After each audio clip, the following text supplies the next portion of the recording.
How's it going, everybody? TieSight's Shadow Games Report. Doing part 1, a Redux of Starfield Ultra HD today.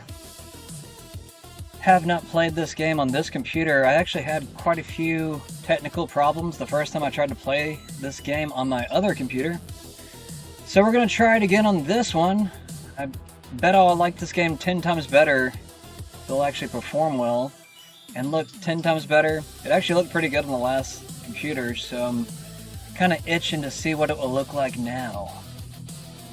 We'll get to that after we get through the news. We're actually also, well, I'm debating if I'm going to show the live presidential address. What? Actually, I think it's starting right now, isn't it?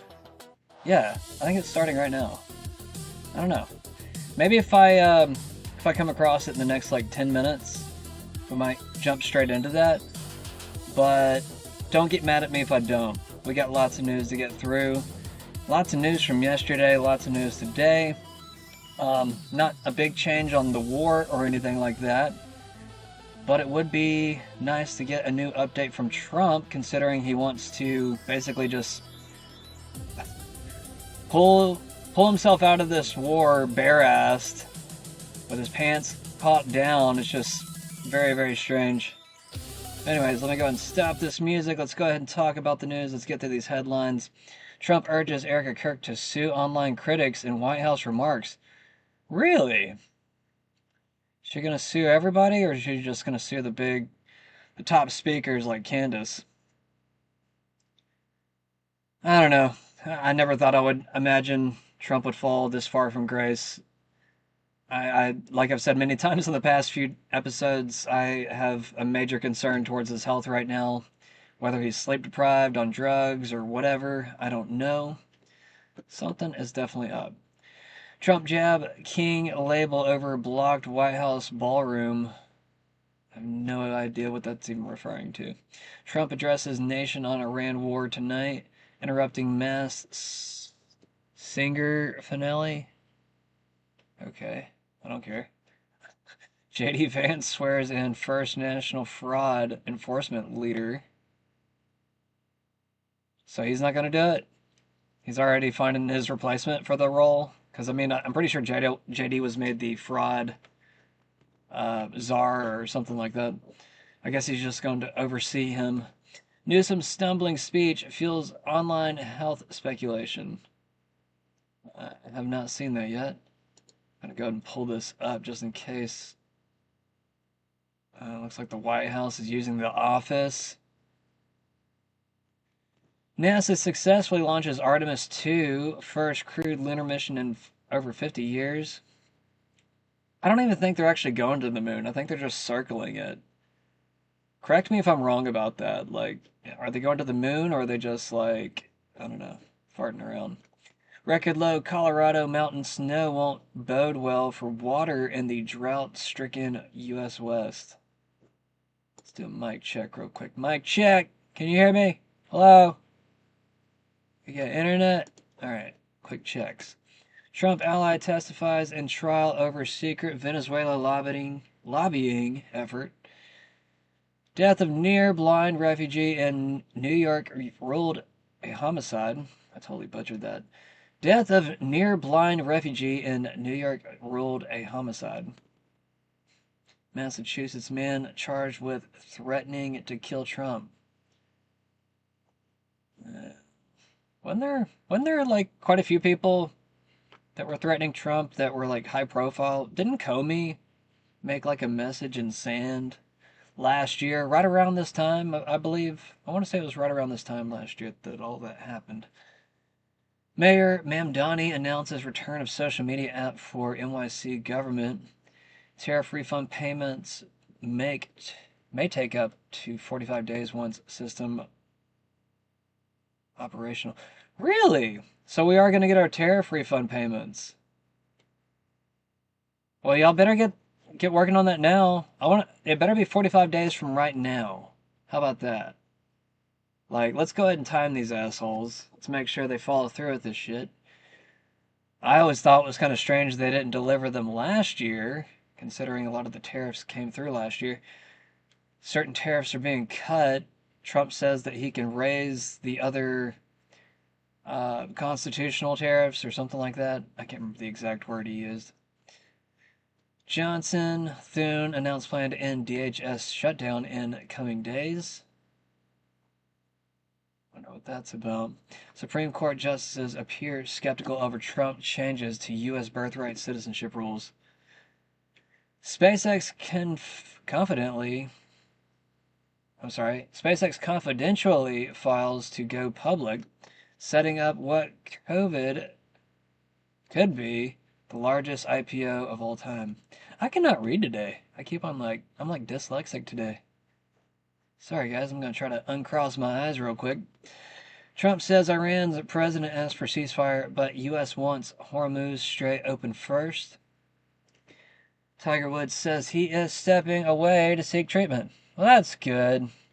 If you get arrested for DUI, I think it's probably a good time for rehab. Like I said, it's just like, how are you rich and not getting an Uber home? How are you not calling a friend? How do you not have friends? Don't you have like a wife? The hell's that about? Just it doesn't look good, especially for like the guy that's supposedly, on the top of golf. Like he's just some drunk. Really? Anyways, Trump addresses nation on Iran war tonight, interrupting mass singer finale. Who the hell? What's singer finale? Is there some show or something called The Masked Singer or something? Tonight I'm making a little speech at 9 o'clock. Basically, I'm going to tell everybody how great I am and what a great job I've done and what a phenomenal job I've done.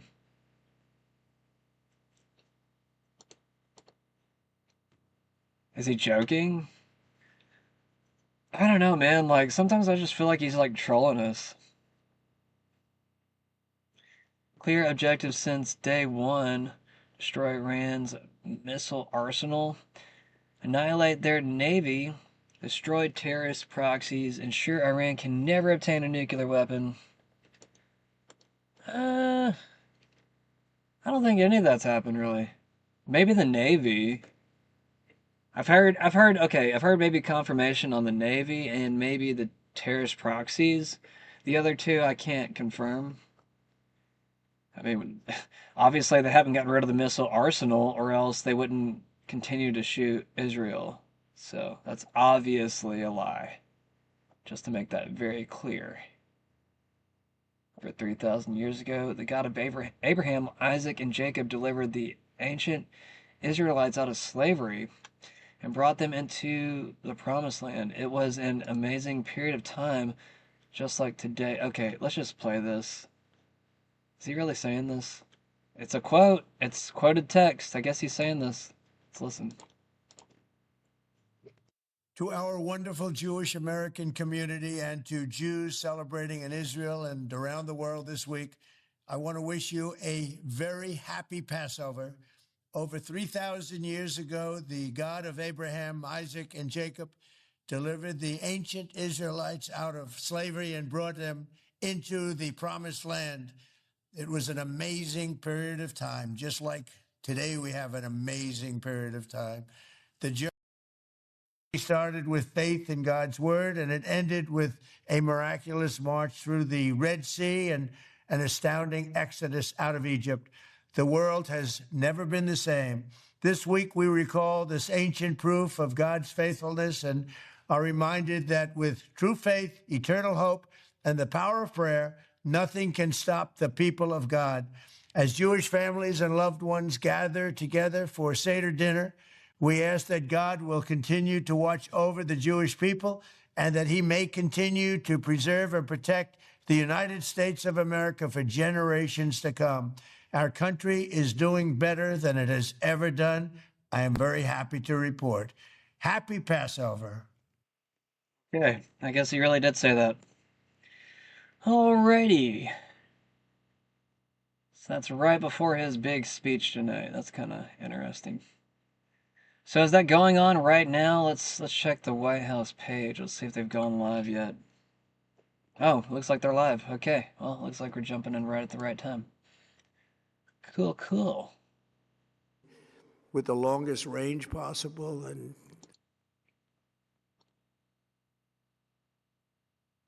we took them all out so that no one would really dare stop them. And their race for a nuclear bomb, a nuclear weapon like nobody's ever seen before. They were right at the doorstep. For years, everyone has said that Iran cannot have nuclear weapons, but in the end, those are just words if you're not willing to take action when the time comes. As I stated in my announcement of Operation Epic Fury, our objectives are very simple and clear. We are systematically dismantling the regime's ability to threaten America or project power outside of their borders. That means eliminating Iran's Navy, which is now absolutely destroyed, hurting their Air Force and their missile program at levels never seen before, and annihilating their defense industrial base. We've done all of it. Their Navy is gone. Their Air Force is gone. Their missiles are just about used up or beaten. Taken together, these actions will cripple Iran military, crush their ability to support terrorist proxies, and deny them the ability to build a nuclear bomb. Our armed forces have been extraordinary. There's never been anything like it militarily. Everyone is talking about it, and tonight I'm pleased to say that these core strategic objectives are nearing completion. As we celebrate this progress, we think especially of the 13 American warriors who have laid down their lives in this fight to prevent our children from ever having to face a nuclear Iran. Twice this past month, I have traveled to Dover Air Force Base, and it's been something. I wanted to be with those heroes as they return to American soil, and I was with them and their families, their parents, their wives, their husbands. We salute them, and now we must honor them by completing the mission for which they gave their lives. And every single one of the people, their loved ones said, "Please, sir, please finish the job," every one of them. And we are going to finish the job, and we're going to finish it very fast. We're getting very close. I want to thank our allies in the Middle East, Israel, Saudi Arabia, Qatar, the UAE, Kuwait, and Bahrain. They've been great, and we will not let them get hurt or fail in any way, shape, or form. Many Americans have been concerned to see the recent rise in gasoline prices here at home. This short-term increase has been entirely the result of the Iranian regime launching deranged terror attacks against commercial oil tankers in neighboring countries that have nothing to do with the conflict. This is yet more proof that Iran can never be trusted with nuclear weapons. They will use them, and they will use them quickly. It would lead to decades of extortion, economic pain, and instability worse than we can ever imagine. The United States has never been better prepared economically to confront this threat. You all know that. We built the strongest economy in history. We're going through it right now, the strongest in history. In 1 year, we've taken a dead and crippled country. I hate to say that, but we were a dead and crippled country after the last administration and made it the hottest country anywhere in the world by far, with no inflation, record-setting investments coming into the United States, over $18 trillion, and the highest stock market ever, with 53 all-time record highs in just 1 year. It all positioned us to get rid of a cancer that has long simmered. It's known as the nuclear Iran, and they didn't know what was coming. They've never imagined it. Remember, because of our Drill Baby Drill program, America has plenty of gas. We have so much gas. Under my leadership, we are #1 producer of oil and gas on the planet, without even discussing the millions of barrels that we're getting from Venezuela. Because of the Trump administration's policies, we produce more oil and gas than Saudi Arabia and Russia combined. Think of that, Saudi Arabia and Russia combined. Okay, well then don't sell it to everybody else. else. Be substantially higher than that. There's no country like us anywhere in the world, and we're in great shape for the future. The United States imports almost no oil through the Hormuz Strait and won't be taking any in the future. We don't need it. We haven't needed it, and we don't need it. We've we take like 5%, and completely decimated between 5 to 10%. Iran. They are decimated, both militarily and economically and every other way. And the countries of the world that do receive oil through the Hormuz Strait must take care of that passage. They must cherish it. They must grab it and cherish it. They can do it easily.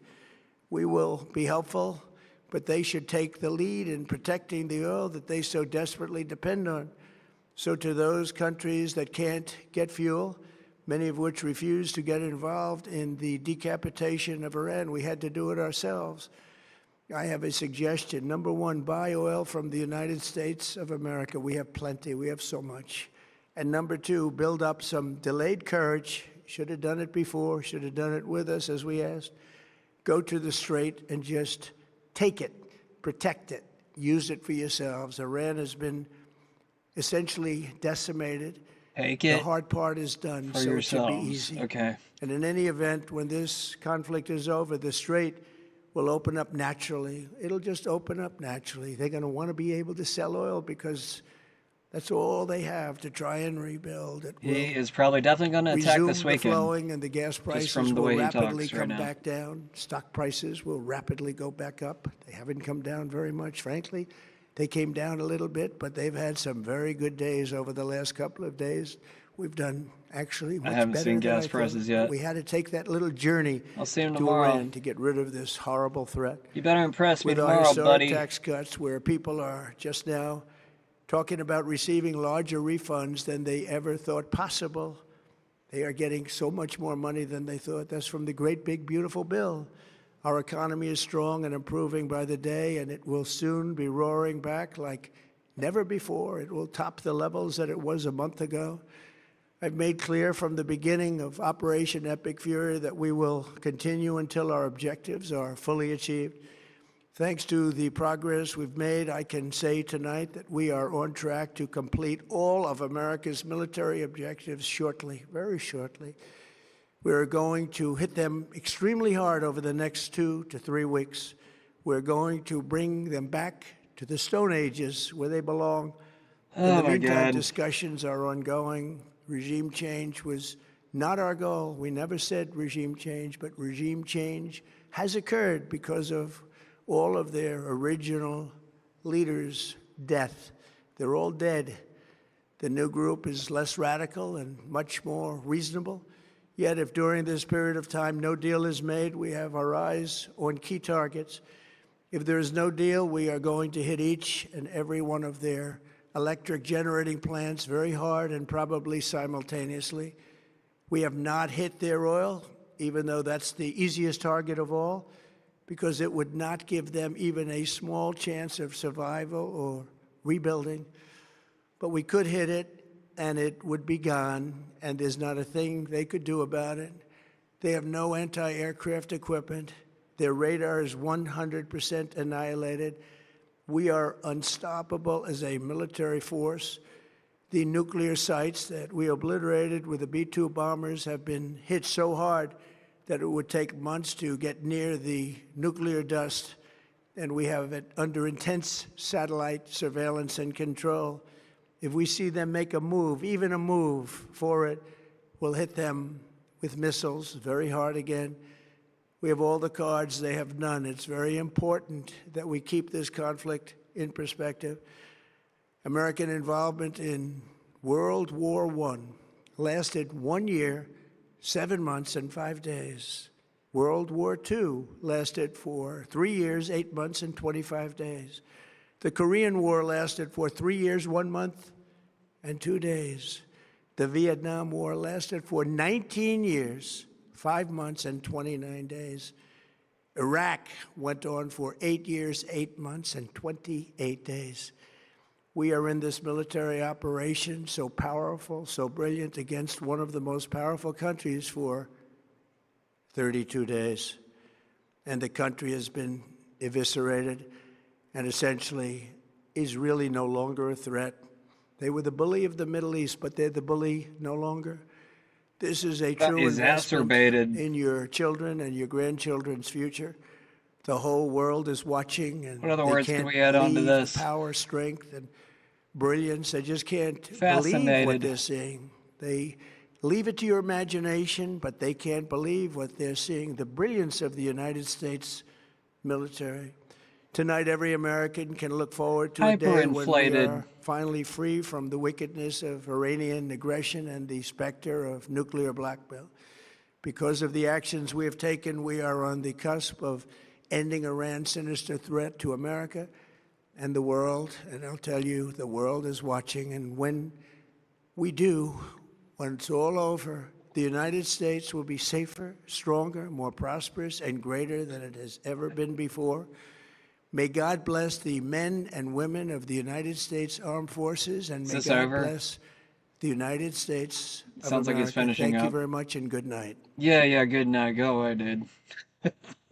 Oh my God. Oh, that was awful. I'm glad that was short. Jeez. Thank you. Let me get back to the news now. Oh my God. I wish I didn't see that. I kind of want to watch the first part of it, but I don't know. Should we? Since I'm already here? Since it's ending? I'll restart it real quick. It was 28 minutes long. How long did we watch? Like 10 minutes of it? I think I missed like the first 10 minutes. We'll speed it up. If it will play. Come on now. Come on now. What happened to my internet? We connected? What happened? Is it just loading because it just stopped? Probably. Probably. Okay, it's working, it's working, it's working. Let's go to this real quick. We'll start it over if it'll let me. Come on, X. You got this, buddy. Is it gonna let me? We'll begin shortly. When did it start? Okay, not right there. 3 minutes in, still didn't start. 5 minutes in. See, this is why you don't show up early to anything. Especially Trump's BS, because Before look at this. He didn't even start. He pretty much like on the started as battlefield. soon as I started, so we probably missed like maybe a minute or two. Let's see where he started though. I'm gonna let it play through and I'm gonna speed it up. Where's this playback speed? There's no playback speed? Screw you, buddy. Screw you. What happened? Bro. Okay. Okay, I'm gonna let it sit there, let it play. It won't let me speed it up for whatever reason. He should start any minute though. While we wait, Paula White, Kane compares Trump's trials to Jesus' betrayal at Easter luncheon. Paula White, is that the one that like, wasn't she like the person that called somebody racist or no, she got called racist, that's what it was. For saying the N-word. I remember. Thank you very much. My fellow Americans, good evening. Let me begin by congratulating the team at NASA and our brave astronauts on the successful What, for just launch getting to of space? Artemis II. It was quite something. It No, will you be gotta traveling further than congratulate any them after they manned get rocket back. has ever flown and will very The hell? substantially pass the moon, go around it, and come back home from a distance that has There we never go. been done before. It's amazing. They are on the way, Now and we God got bless them. These are playback brave speed. people. We want to God bless those 4 unbelievable astronauts. As we speak this evening, it's been just 1 month since the United States military began Operation Epic Fury, targeting the world's #1 state sponsor of terror, Iran. In these past 4 weeks, our armed forces have delivered swift, decisive, overwhelming victories on the battlefield. Victories like few people have ever seen before. Tonight, Iran's navy is gone. Their air force is in ruins. Their leaders, most of them, terrorist regime they led, are now dead. Their command and control of the Islamic Revolutionary Guard Corps is being decimated as we speak. Their ability to launch missiles and drones is dramatically curtailed, and their weapons, factories, and rocket launchers are being blown to pieces. Very few of them left.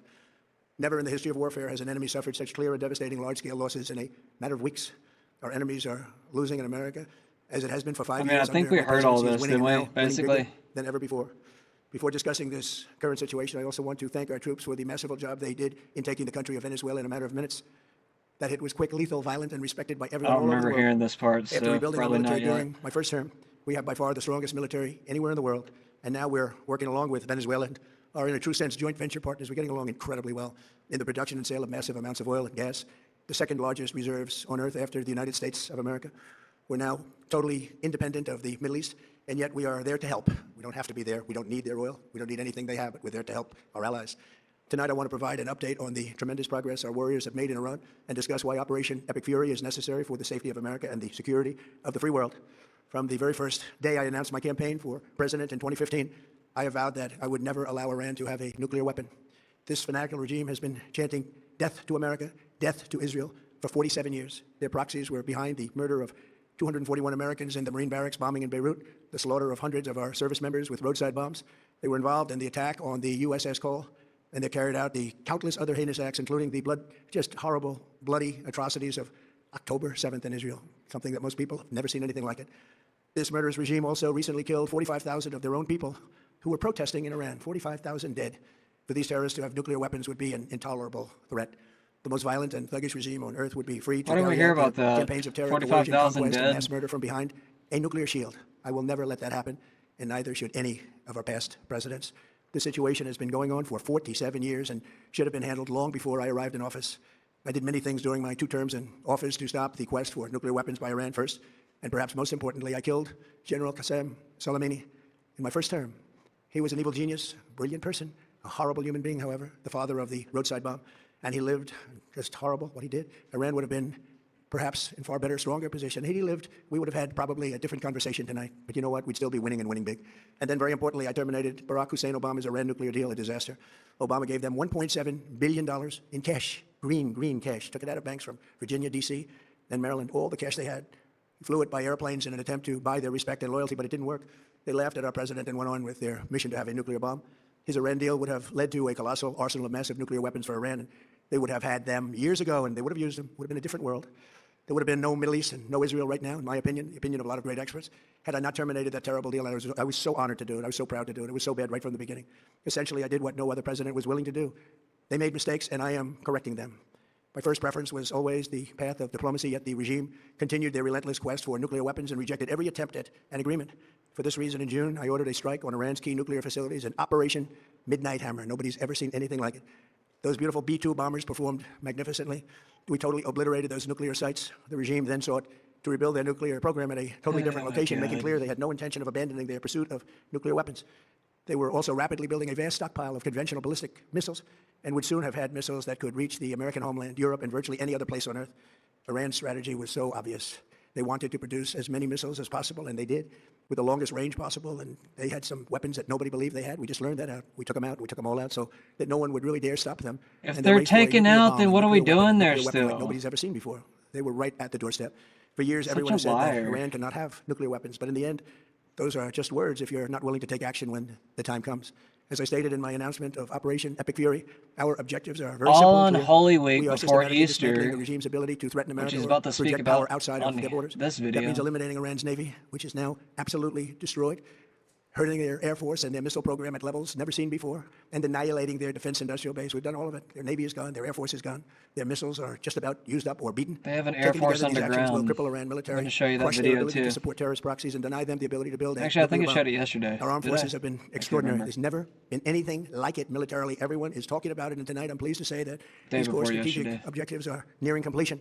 As we celebrate this progress, we think especially of the 13 American warriors who have laid down their lives in this fight to prevent our children from ever... I heard that there was 37 soldiers that died either today or yesterday. I don't know if that's true, but I remember reading about it earlier. I might have reposted it. Alright, I'm just going to stop it right there. We basically covered most of the speech at this point, since I covered the last half of it. That's pretty much the whole speech now. Alright, let's go back.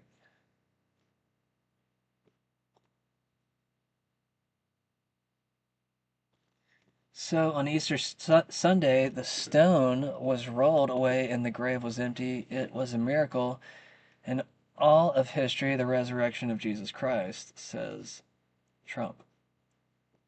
So this is Trump trying to be a holy man on the same day that he's going to war, basically saying he's going to beat the shit out of the enemy.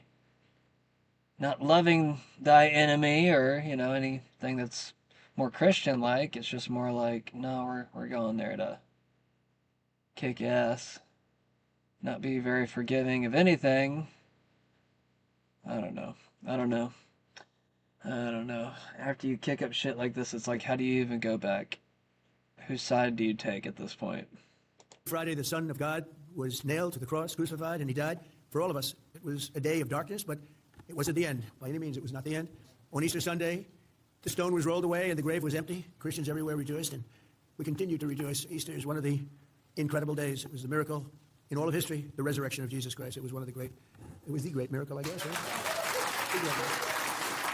He told his followers, I am with you always, even to the end of the age, because of the events of Holy Week 20 centuries ago.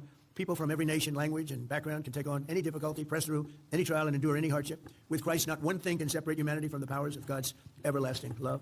Across the generations, what happened on Easter has inspired his followers to love one another, to forgive, to do works of charity, and build the beautiful churches. And we have some of the most beautiful buildings in the world. To me, churches, I love great architecture, and we have some of the most beautiful churches.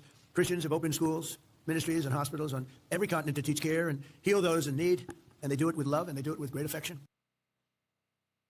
So this claims that Trump says cut federal funds for daycare, Medicaid, and Medicare. Trump argued for states to manage programs like daycare, Medicaid, and Medicare, recounting his order to the budget director to withhold federal funds.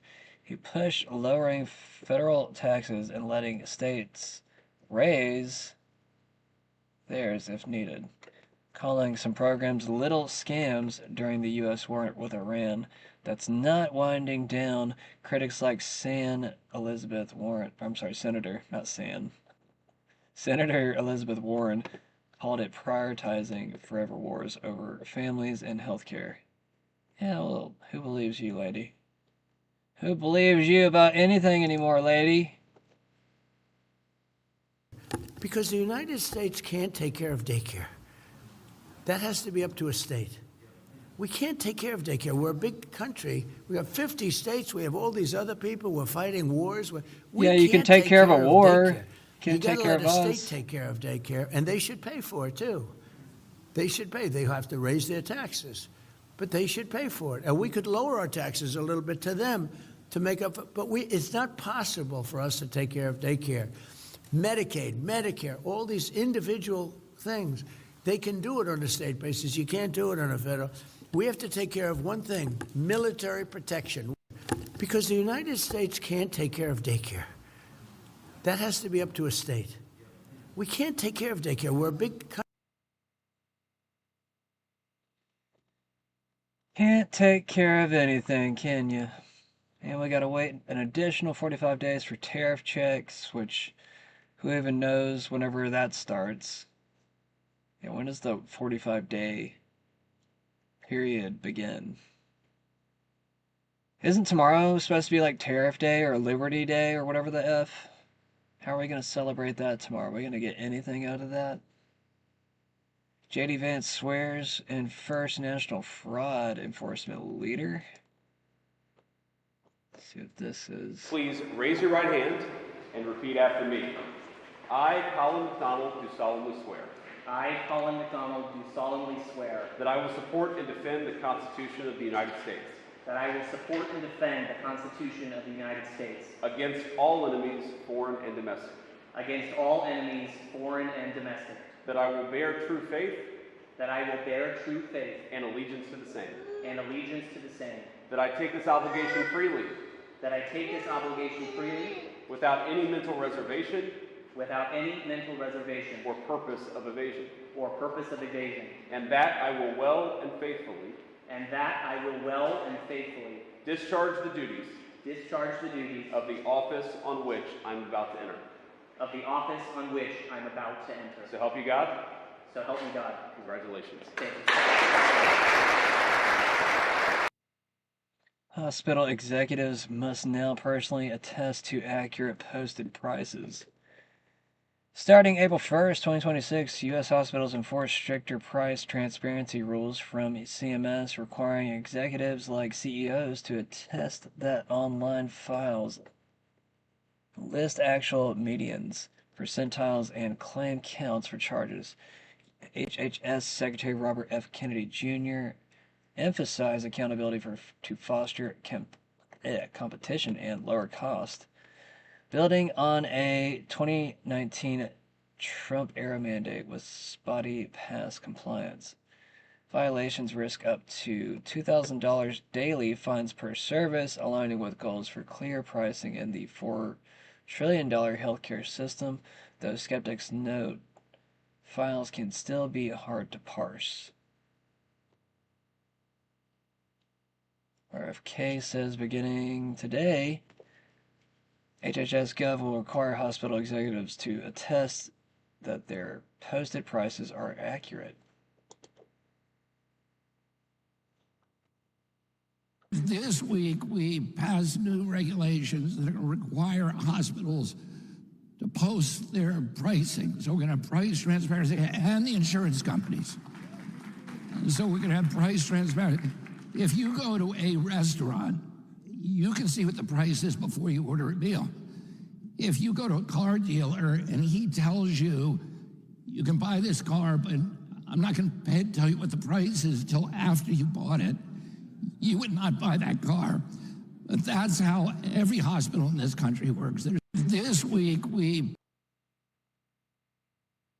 I posted this a few days ago, but since it's juicy content, let's just go ahead and play it. Why not? It's from the BB files. Blames Netanyahu for October 7th as the one who fed the beast. He did not create Hamas, but he fed it. Netanyahu, who is against peace and who is against having a Palestinian state, dealt with Hamas for a long time as a strategic friend. אני מסובב שלא יצא, יש לנו כאן שכנים, הם אויבים מרים שלנו. אבל אני שם כל הזמן, אני מטעה אותם, אני מעטל בהם, משקר, רק נותן להם מכות על הראש. It was important for him to keep Gaza under the control of Hamas and keeping the West Bank under the control of Fatah and preventing them from being united in any way. In order to do so, Netanyahu was all the time helping Hamas to survive. At the same time that he was under investigation, he arranged for Hamas to receive $35 million every month from Qatar. Netanyahu can't give the money by himself. Israel will not give money to the Hamas.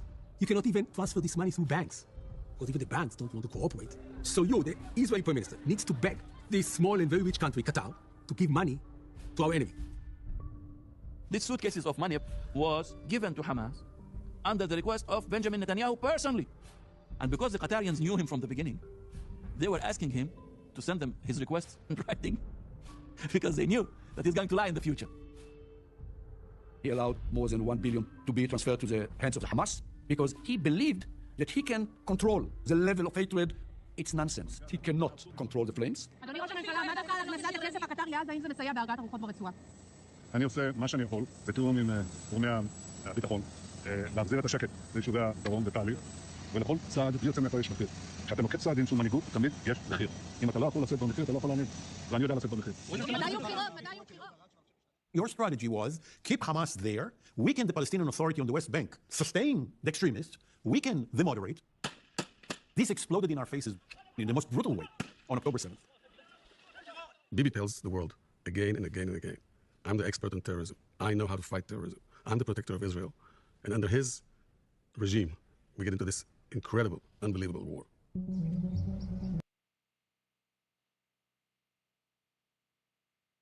That's all of it?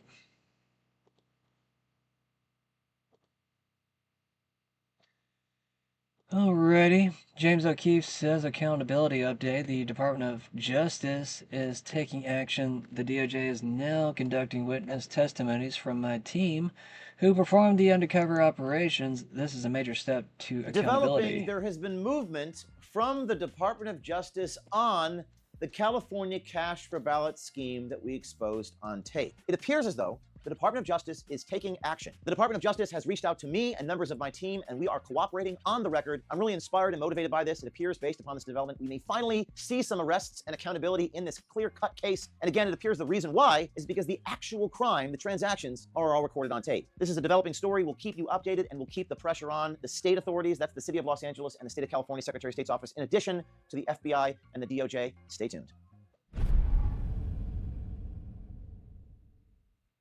Developing, there has been movement. JD Vance says, glad to swear in my friend Colin McDonald today. We already played that. This is from the interview with Dave Smith this morning with Tucker Carlson. In conversation with Dave Smith about the Epstein files, he said it's way bigger than Israel. Well, yeah, I already know that. And again, like with the Epstein thing, man, like you only have to know, like, I don't know, you just know, like, even if you know like 5 or 6 things about it, you're like, okay, this is some type of huge conspiracy. Like, I don't know exactly what it is. And by the way, the files being released did shake up my interpretation of the whole thing. I tweeted this once, but I was saying it tongue in cheek, but I kind of meant it sincerely, that I used to speculate that Jeffrey Epstein worked for Mossad. And after the files came out, it's looking a lot more like the Mossad worked for Jeffrey Epstein. Exactly. I mean, I did not think he was the Rothschilds guy.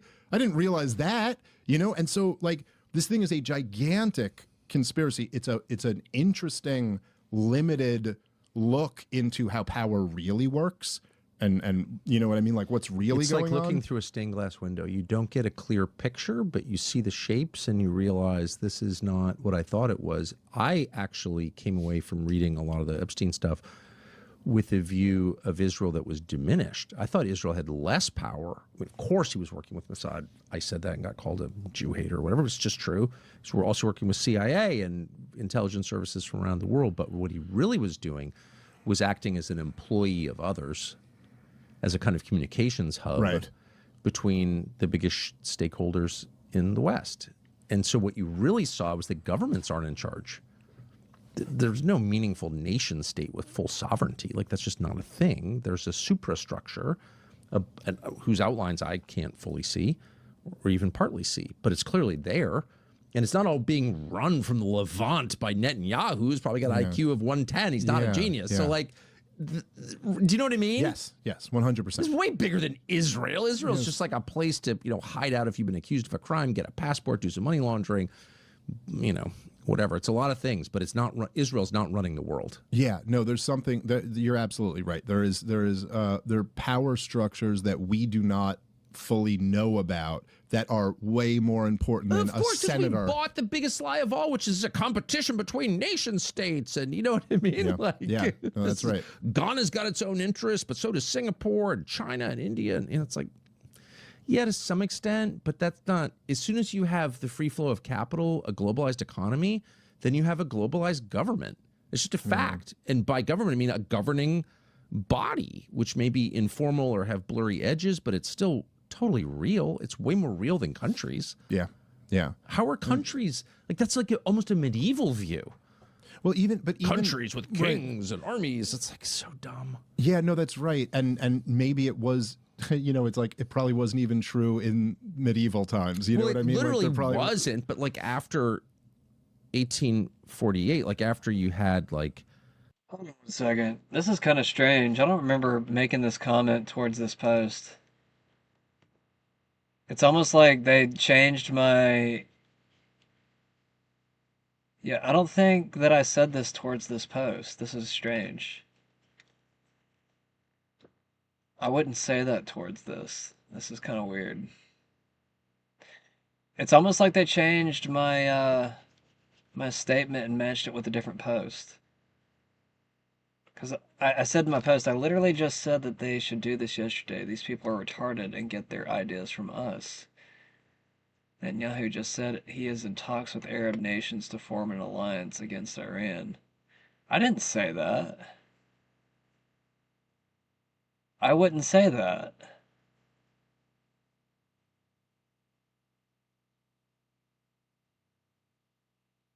That's weird, y'all. I actually got it chilled just now. I'm just kind of like, bro, are they like lying and like mismatching what we're saying with different posts now? I dug kind of deep for this particular post, but like this is kind of strange to me. Or maybe it was towards this. Hold up, let me read this.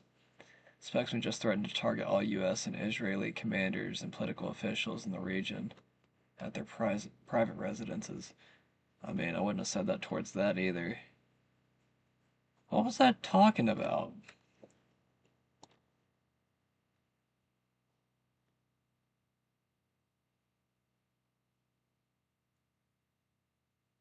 I didn't say they should form an Arab Nations Alliance.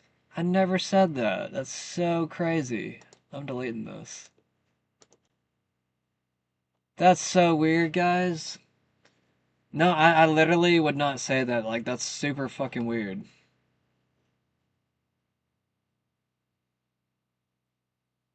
Wow. That really kind of makes me question a lot of things right now. Makes me question these guys right here. Iran says it will bomb Palantir, Oracle, and other major Western firms, declaring them legitimate targets. Isn't it kind of weird whenever you start agreeing more with your enemy than your own nation? Just kind of strange.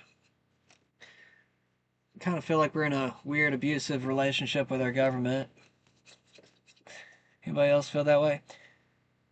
President Trump says France blocked planes loaded with military supplies to Israel from flying over their territory.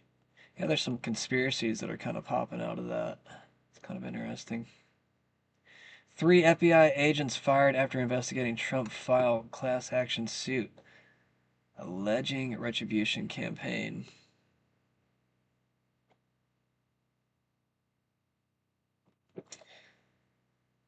Alrighty, we got Artemis 2 astronauts now suited up for launch or headed to the launch pad. NASA's Artemis 2 crew.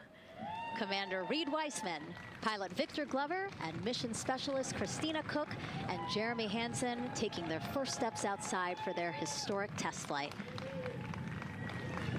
To a wonderful applause from the crowd. They're looking really excited Some and big really ready. smiles. I love that. It's a great day for us. Great day for this team. A few words from Reed. Great day for us, the team, he said. Thumbs up, more thumbs up. Of course, a lot of pictures. We hear some camera shutter click. 10, 9, 8, 7. RS-25 engines lit. 4, 3, 2, 1. Booster ignition. And liftoff. Random moon mission while we're going to war. Next great voyage kind of fun. Good roll pitch. Roger, roll pitch.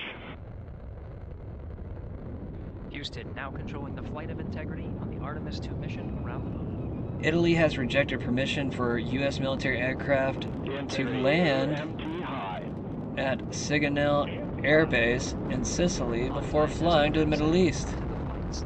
Integrity passes the alternate MECO. Sigonella. Did I say that Mission wrong? Control Houston seeing good performance on the main engines, Space Launch System core stage. Integrity 3 miles in altitude. Traveling more than 1,200 miles per hour. IT guy says huge Anthropic leak just dropped. The entire cloud code CLI source is now public.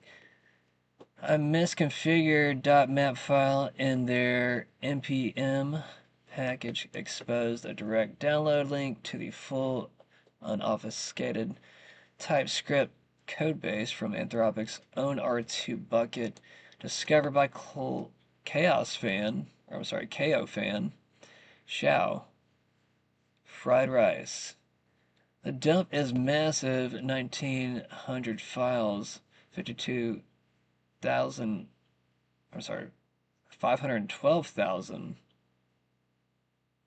lines, including the complete tool system, 50+ / commands, multi-agent coordinator. Yeah, blah, blah, blah. It's not like half of y'all are going to care about that information, so.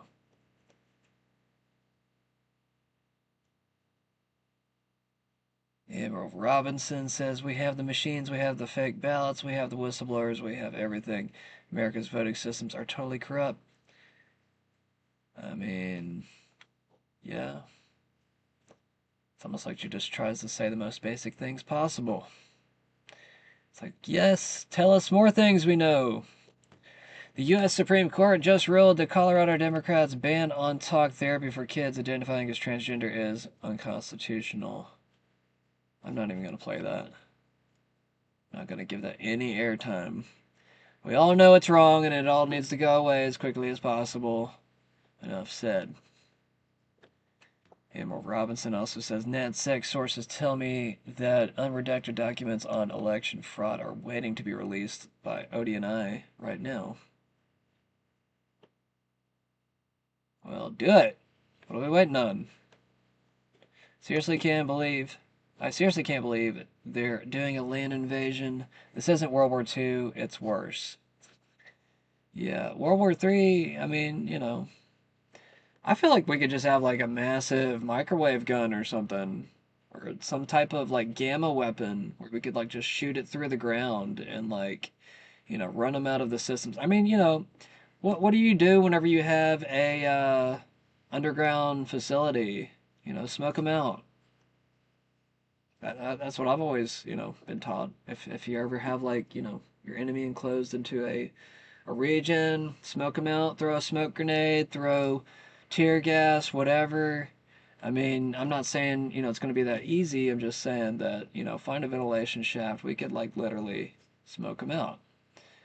I mean, they have to breathe, right? I mean, where else are they going to get their oxygen from? I don't know. I don't know, man. I feel like we should be just fighting all this with robots and drones and stuff. We shouldn't even be sending troops. I mean, maybe we need to send the troops so they can operate the robots. I don't know how this is going to work. Seems like China's getting prepared with robots, though. There was a video I had prepared somewhere with that. Alrighty, let me finish this video off real quick. Oh yeah, they're dropping boats out of planes. No, I can't play that I can't play that music. Why do people gotta, like, how do you even get away with that shit? I don't know how y'all play, like, you know, copyrighted music on your videos and get away with that shit. And you'll be making money on your videos on X and everything else. Like, how is that allowed? Like, I get flagged for that shit.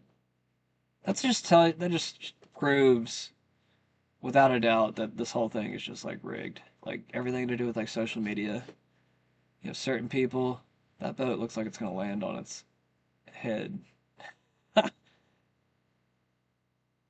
I just can't believe it actually lands in the water.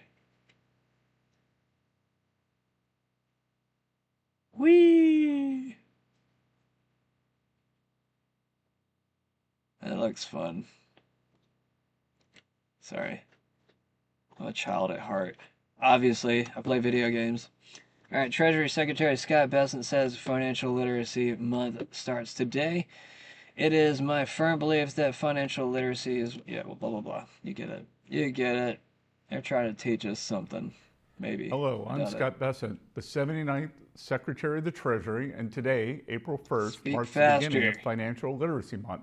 It is my belief that financial literacy is what fuels the American dream. Understanding how to make informed financial decisions, mastering how to save, budget, and plan can unlock opportunity for every American and their families.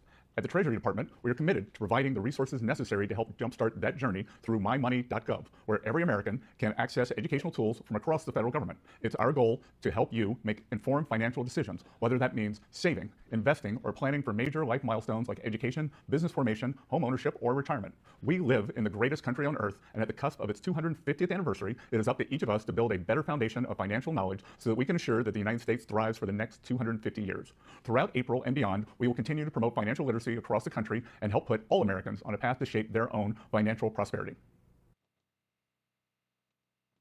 Yay! No, like, jingle music, no nothing? They were lazy with that one. What's this? From Owen Schroyer last night? I didn't watch this. Is this AI? Secretary Hegseth, regarding the escalating conflict in Iran, what is our exact strategy with the bombs? Bombs. I'll tell you about the bombs. Nerd. You think Iran knows bombs. I mastered the bombs in 2004 at a frat house in Hoboken. This is lame. Phase 1, the Jaeger bomb. German engineering. You take a shot of Jägermeister, you drop it into a crisp glass full of Red Bull. This is dumb. Total, immediate devastation. Dumb. Alright, moving on.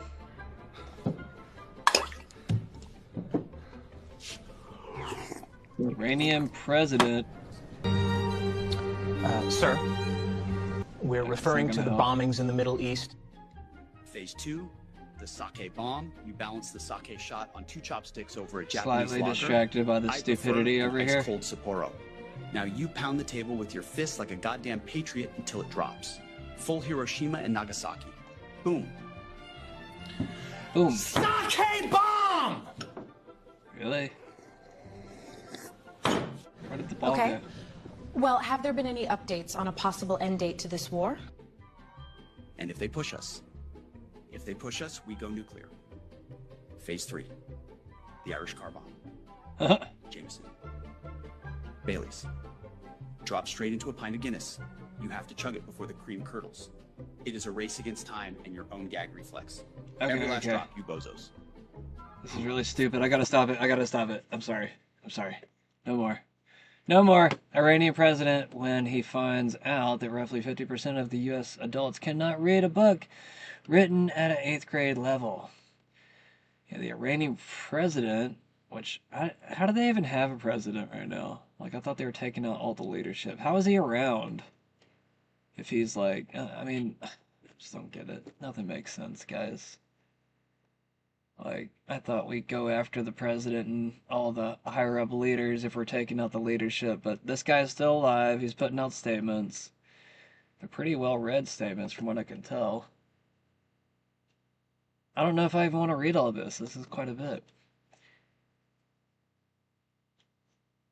Alright. In the name of God, the compassionate, the merciful, to the people of the United States of America and to all those who amid a flood of distortion and manufactured narratives continue to seek the truth and aspire to a better life, Iran, by this very name, character, and identity, is one of the oldest continuous civilizations in human history. Despite its historical and geographical advantages at various times, Iran has never in its modern history chosen the path of aggression, expansion, colonialism, or domination. Even after enduring occupation, invasion, and sustained pressure from global powers, and despite possessing military superiority over many of its neighbors, Iran has never initiated a war. Yet, it has resolutely and bravely repelled those who have attacked it. The Iranian people harbor no enmity, yeah, you get it, toward other nations, including the people of America, Europe, and neighboring countries, even in the face of repeated foreign interventions and pressures throughout their proud history. Iranians have consistently drawn a clear distinction between governments and the peoples they govern. This is a deeply rooted principle in Iranian culture and collective consciousness, not a temporary political stance.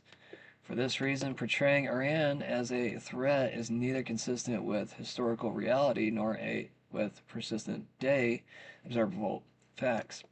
Such a perception is the product of political and economic whims of the powerful, the need to manufacture an enemy in order to justify pressure, maintain military dominance, sustain the arms industry, and control strategic markets in such an environment. If a threat does not exist, it is invented.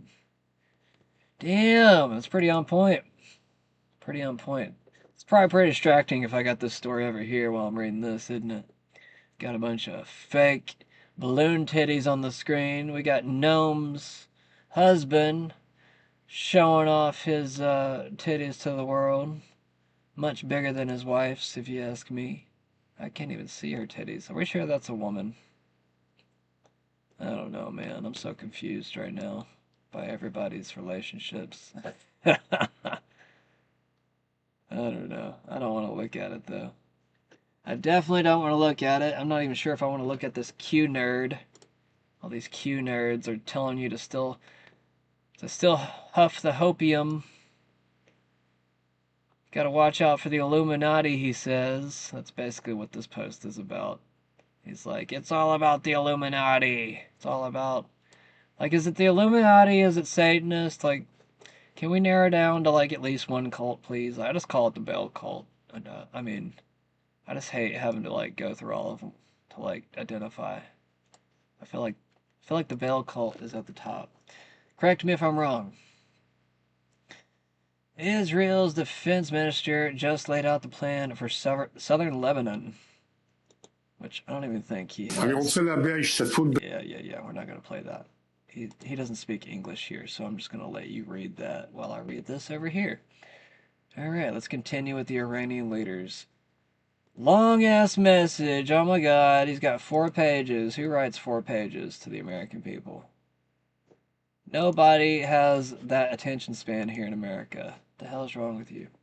Within this same framework, the United States has concentrated the largest number of its forces, bases, and military capabilities around Iran, a country that, at least since the founding of the United States, has never initiated a war. Recent American aggressions launched from these very bases have demonstrated how threatening such a military presence truly is.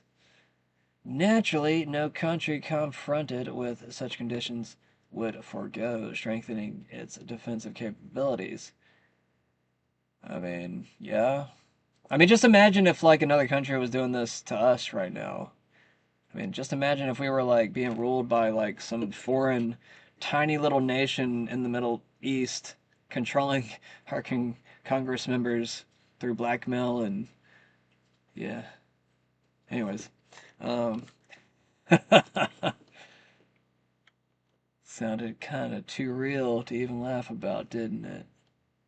Anyways, if y'all want to go read the rest of that letter, you can. I'm not going to read anymore because I got bored. I read a page and a half, so y'all can read the rest. All right, James O'Keefe says, update, just got out of court in Miami. The judge extended the temporary restraining order until May 11th. There will be a ruling then. The court is now asking me to surrender my firearms. Can you believe that? While he's doing his show, he gets served a restraining order, which I'm still trying to figure out, like, how do you get served a restraining order? So, okay. The judge extended temporary restraining order till May 11th. Who is the restraining order from? Prior restraint against a newsroom is unconstitutional. It's not what I want to see. How did you get this restraining order, bub? Yeah, so just to finish up with this post over here real quick. The IDF is invading southern Lebanon right now. Just remember that Lebanon is the largest Christian holding population in the Middle East. It's not Israel, it's Lebanon. And it's being invaded.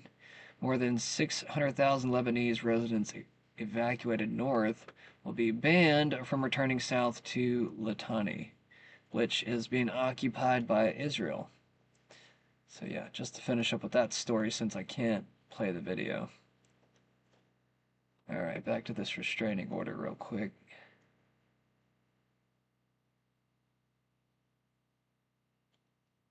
What?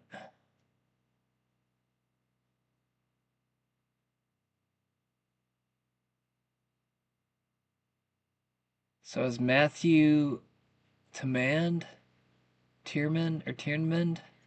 however you say his name? Yeah, it's up here too. Petitioner. Is that the guy that's serving this? Or having it served?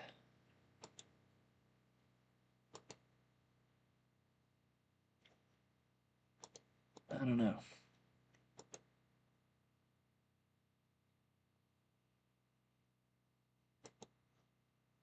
I don't know.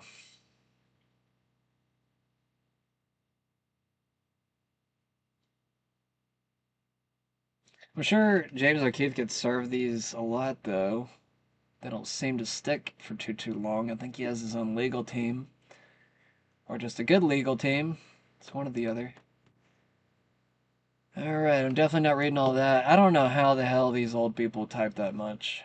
I really don't. Like, I get bored typing once I'm like 2 or 3 paragraphs in. I'm just like, nah. You gotta be voice texting like that. There's no way. I just don't believe that Trump is like sitting there with a typewriter or like a keyboard or, you know, typing on his cell phone. I mean, is that what he's doing? Can somebody please like film this when he's like typing these out? Because like, I just don't believe it. I don't buy it at all. Just like President Trump promised, more oil boats are going through the Strait of Hormuz. How are we getting these oil boats? Does anybody know? I mean, is it just like backdoor deals with other nations? Like the other nations will basically purchase the oil, they'll get it through the strait, and then we'll get the oil from the other nations? Like, that's what it seems like. Just pay other nations to deliver the oil to us. That would be a way to bypass Iran. Hopefully, so there's some half-witted people in the White House thinking about that shit right now. Like, maybe you should, like, think about stuff like that and get the oil through no matter what. How about that? I'm just kidding. Honestly, I want us to be independent. I want us to move away. Like, even if it means, like, opening up the energy patents so that we can actually have some alternative fuel, alternative methods to go to. Like, I've heard of, what was it? There's a certain fuel that can be used. I think, like, even ethanol and stuff might possibly be able to be used in gasoline engines. Now, correct me if I'm wrong about that. Like, there might have to be some type of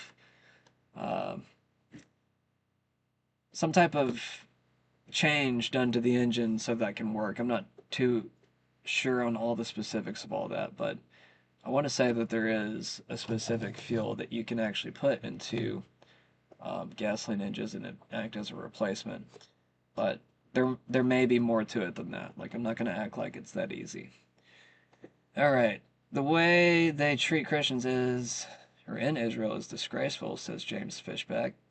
He's running for governor in Florida. If Christians are not welcome in Israel, Benjamin Netanyahu is not welcome in Florida, he says. The way they treat Christians in Israel is disgraceful. If Christians are not welcome in Israel, Benjamin Netanyahu is not welcome in Florida. The way they treat Christians in Israel is disgraceful. If Christians are not welcome...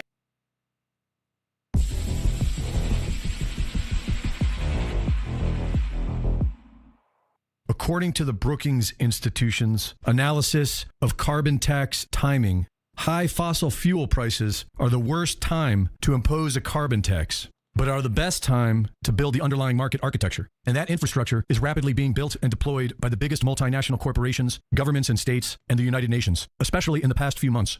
Announced at Davos in January 2026, the carbon market platform EcoGuard automates the full carbon credit lifecycle. The carbon market is expected to reach $5 trillion by 2035. This infrastructure is designed to be invisible and ubiquitous. The goal is for every transaction, settlement, and data point to be managed behind the scenes so that the user is not aware of it. Also at Davos last January, Palantir CEO Alex Karp said that AI will destroy humanity's jobs and described a future in which high school students train for factory jobs, no one goes to college or immigrates, and black box software run by major government contractors determines whether society is being run properly. For the more compliant, the so-called 15-minute city, smart city, and freedom city models are being built to incorporate digital ID, carbon tracking, and population monitoring. Where you live, how far you travel, and what your carbon footprint is are already being tracked in multiple countries and several U.S. cities. For the non-compliant, the prison business is booming. Federal and state governments have announced over $2 billion in new prison construction in the past year alone, and the private sector dwarfs that. ICE's detention budget quadrupled when the One Big Beautiful Bill was signed into law in July 2025, adding nearly $11.25 billion to their coffers every year through 2029. An ICE director said he wanted a detention center that runs like Prime, but for human beings. And in order to keep the compliant managed and the non-compliant contained, we have Palantir, which received a no-bid contract from the USDA to track federal employees' return to office compliance with real-time analysis and continuous compliance monitoring. The contract also includes the One Farmer, One File initiative, which will give Palantir a unified database of the land holdings, conservation practices, insurance claims, and financial data of every farmer who interacts with the USDA. This is the same Palantir that is proudly assisting the United States and Israel in targeting operations against civilians across the Middle East. Palantir CEO Alex Karp published The Technological Republic in February 2025. It became an instant New York Times #1 bestseller and has been described as the AI manifesto inspiring Keir Starmer's government by the Times of London. Karp's central argument is that the state must merge its power with big tech, as it did during the Manhattan Project, to save Western civilization. The original 1930s technocracy movement, of which Elon Musk's grandfather was a member, declared that technocracy stands ready with a plan to salvage American civilization if and when democracy can no longer cope with the inherent disruptive forces. Palantir is currently deployed by the Department of Homeland Security, Health and Human Services, the FDA, the CDC, and the NIH, and is in discussions with the IRS and the Social Security Administration. The Bank for International Settlements has been quietly publishing frameworks for CBDC interoperability that would allow all national digital currencies to communicate with each other under a unified settlement layer. Sam Altman's WorldCoin project is building a worldwide biometric identity system with the stated goal of distinguishing humans from AI agents at scale. It already operates in dozens of countries. The new system is falling together in pieces: a digital ID to fight fraud, a stablecoin for faster payments, carbon tracking for transparency, and AI for government efficiency. Our driver's license becomes our digital wallets, and our level of compliance can determine how much access we have to them. There appears to be very little pushback, and soon it may seem to be the only option available to avoid total collapse. Greg Reese reporting.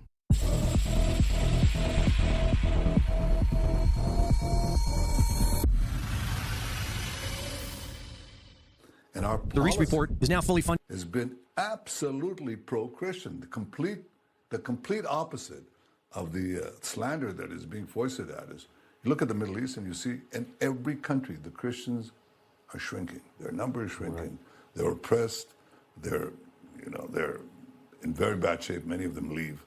But the absurd thing is that we're being accused for protecting Christians, and this fallacy, this lie, this vilification that Israel is against Christians, when Israel is the only country in the Middle East and one of the few countries in the world that stands up for Christians, whether they're oppressed in Nigeria or they're oppressed in Syria. Not and true our policy at all. is not true at all. Let's see, is that the same video? I think that's the same interview. No sense in covering it, in my opinion. Shutting down Church of the Holy Scepter. I guess we can play it. I'll play it at faster speed, though. Well, what happened was that the Iranians have been firing missiles at the old city of Jerusalem, where you have the Al-Aqsa Mosque, one of the holiest places for Islam, the Church of the Holy Sepulchre, one of the holiest places for Christianity, and the Western Wall, which is the holiest place for Judaism, and the fragments nearly hit the Church of the Holy Sepulchre. So as a result, the Israeli security authorities said, okay, let's take out the worshippers right now because they'd be hurt. There's no protection there. And that was a general instruction that applied to the Jewish places, to the Muslim places, and to the Christian places. And that was the reason that a police officer on duty said, oh, okay, I'm applying it also to the Patriarch. Now, look, been running. I think that wasn't, I can understand the concern for his safety, and that was the only concern. There was no malice here, no bad intention, unlike the press reports. But nevertheless, I said, despite this concern, I gave instruction immediately, the minute I heard about it. No, he should be free, the Patriarch, to come with his party and perform services as he wishes. There's a risk there, and we're trying to minimize it. So I'm trying to get through the holiday season to try to get some worshipers to be able to worship in these sites, but in limited numbers, Jewish places as well, limit the numbers so that if we have an attack, as few as possible people would be hurt. So it really is. It's the opposite. I mean, our goal is to protect Christians. Our goal is to protect worshipers of every faith. And our policy has been absolutely pro-Christian, the complete opposite of the slander that is being foisted at us. Look at the Middle East and you see in every country the Christians are shrinking. Their number is shrinking. They're oppressed. They're in very bad shape. Many of them leave. The only place where the Christian population has grown and the Christian community thrives, they serve, a Christian judge serves on the Supreme Court. They're in our Knesset, in our parliament. They're in the champions of our industry. They lead in indicators of higher education. They lead. That's because of the policy, and the policy is frankly the one that I am leading because of our general policy towards interfaith freedom, but also our affinity with Christianity. I'm still thinking about that post from earlier that totally got. I don't know if I was thinking about a different post and then I posted onto a different post. I don't know. It's gonna mess with me for the rest of the night. I'm just like, how did it switch out what I was saying to a different post? I don't know. NASA admin just dropped a massive course correct on America's space program. We're going to do things differently. We've been running hard since day of unacceptable. My confirmation, getting sworn into office. I was in the Oval Office where President Trump signs a national space policy that says, get back to the moon, build a moon base, build nuclear-powered rockets, ignite an orbital economy, launch more rovers on Mars and telescopes. So, to say the least, it's been extremely busy. We are taking positive steps to course correct what has been historically a rather troubled program. So,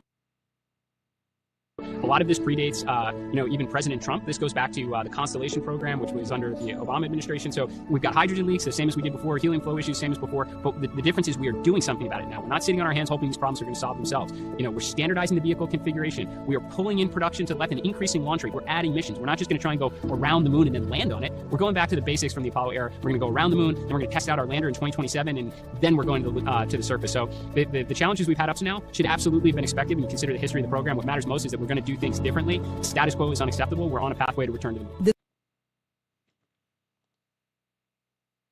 Isn't it a little bit homophobic that we're so focused on the straights of Hormuz and not the gays of Hormuz? Yes, I agree. Yes, for sure. Why do you think they're willing to leave the gays of Hormuz behind? I think it's just historically, like, you know, gays have always been very discriminated against, which is wrong on so many levels. Even in war. Yeah, even in war. It just takes more reform in government, obviously, and then also educating society. I just feel like if we're gonna go in there, we can't leave the gay people behind. Right. I don't think we should go in there at all, but if we're going to, the gays of Hormuz, we could turn it into Fire Island. For sure.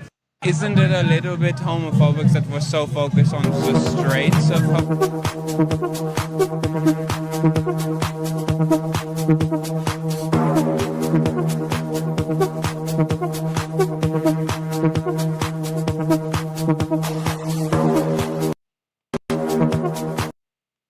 Turn that music off just in case it's copyrighted.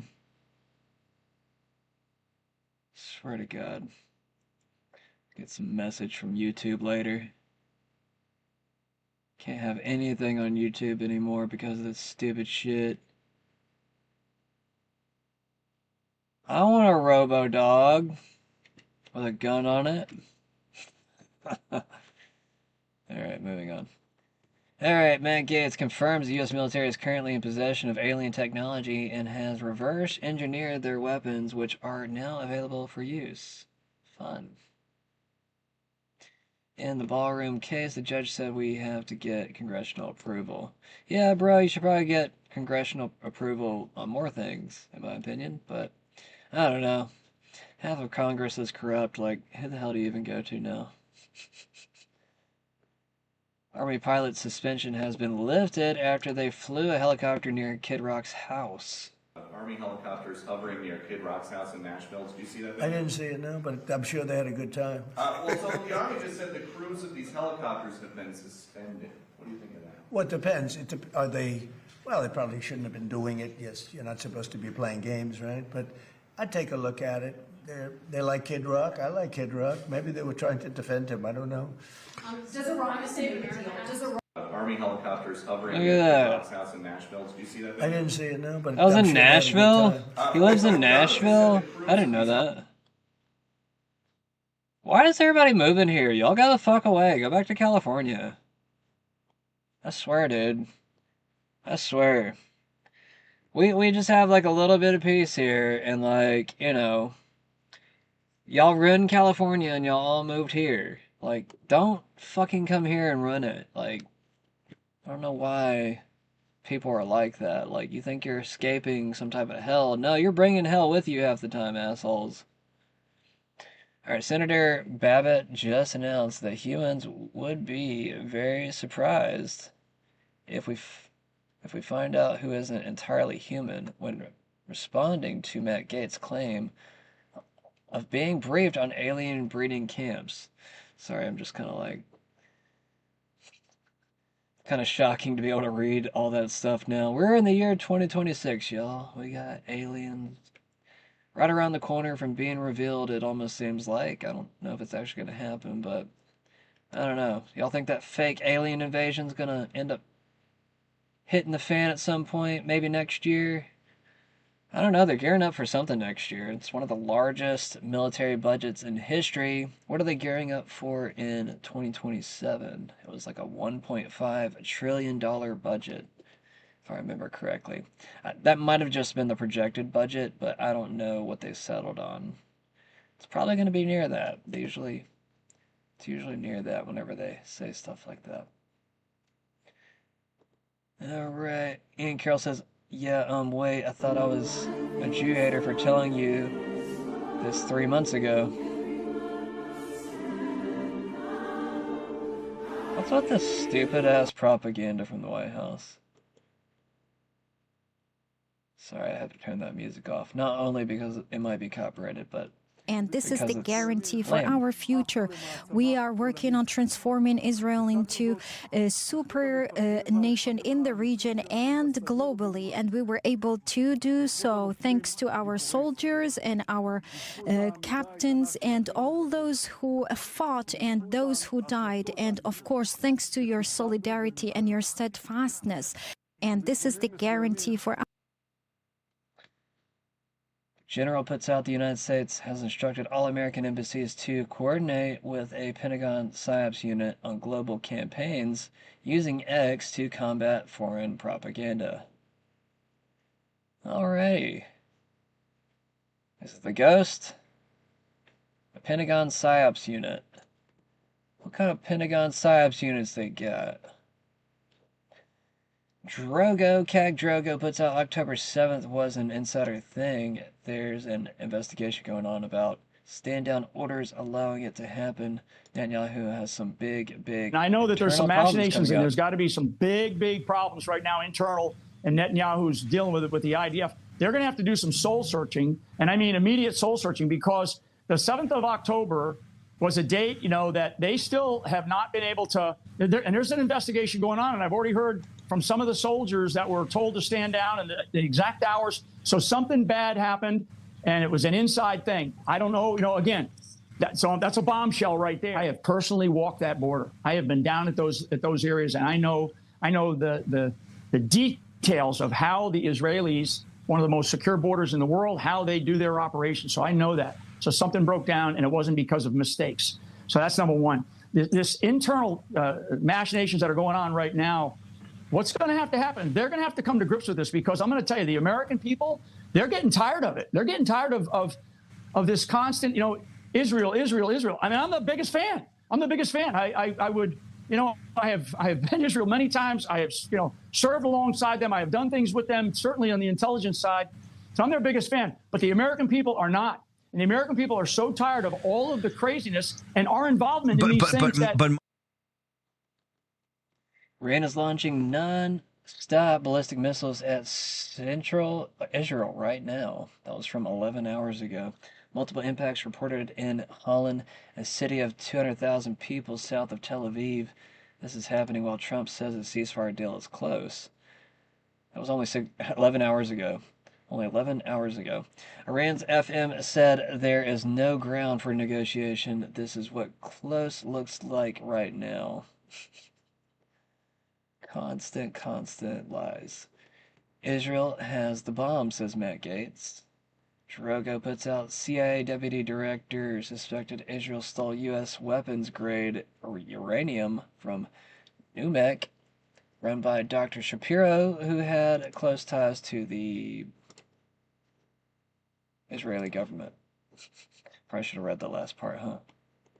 Matt Gaetz reveals he was briefed by the U.S. someone Army. come and brief me who was in a secret military hybrid breeding uniform, programs. worked for the United States Army, that was briefing me on the locations of hybrid breeding programs where captured aliens were breeding with humans to create some hybrid race that could engage in intergalactic communication. An actual uniformed member of the United States Army briefed me on that.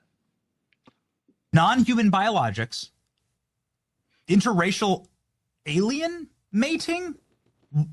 What the F is going on? Look, wait a second. You had whistleblowers tell you this kind of thing? Can you please unpack that? Yeah, I had a guy who was uniformed. He was a senior enlisted with the United States Army. Came into my office in Crestview, Florida, in a non-classified setting. I had members of my staff there, and what they explained is that the military ran a very secret program where aliens that were living were in forced breeding programs with humans that had been abducted from war zones and from even the caravans of migrants. Now, again, I didn't verify this, but what the whistleblower was telling me is that there were like between 6 and 12 locations around the country where this happened. And what he wanted was a group, members of Congress, to all show up at the same time at all of these different locations so that any of those activities could not be moved. And of course, it's a physical impossibility to get members of Congress to simultaneously show up at like 8 locations at one time. And so that never occurred.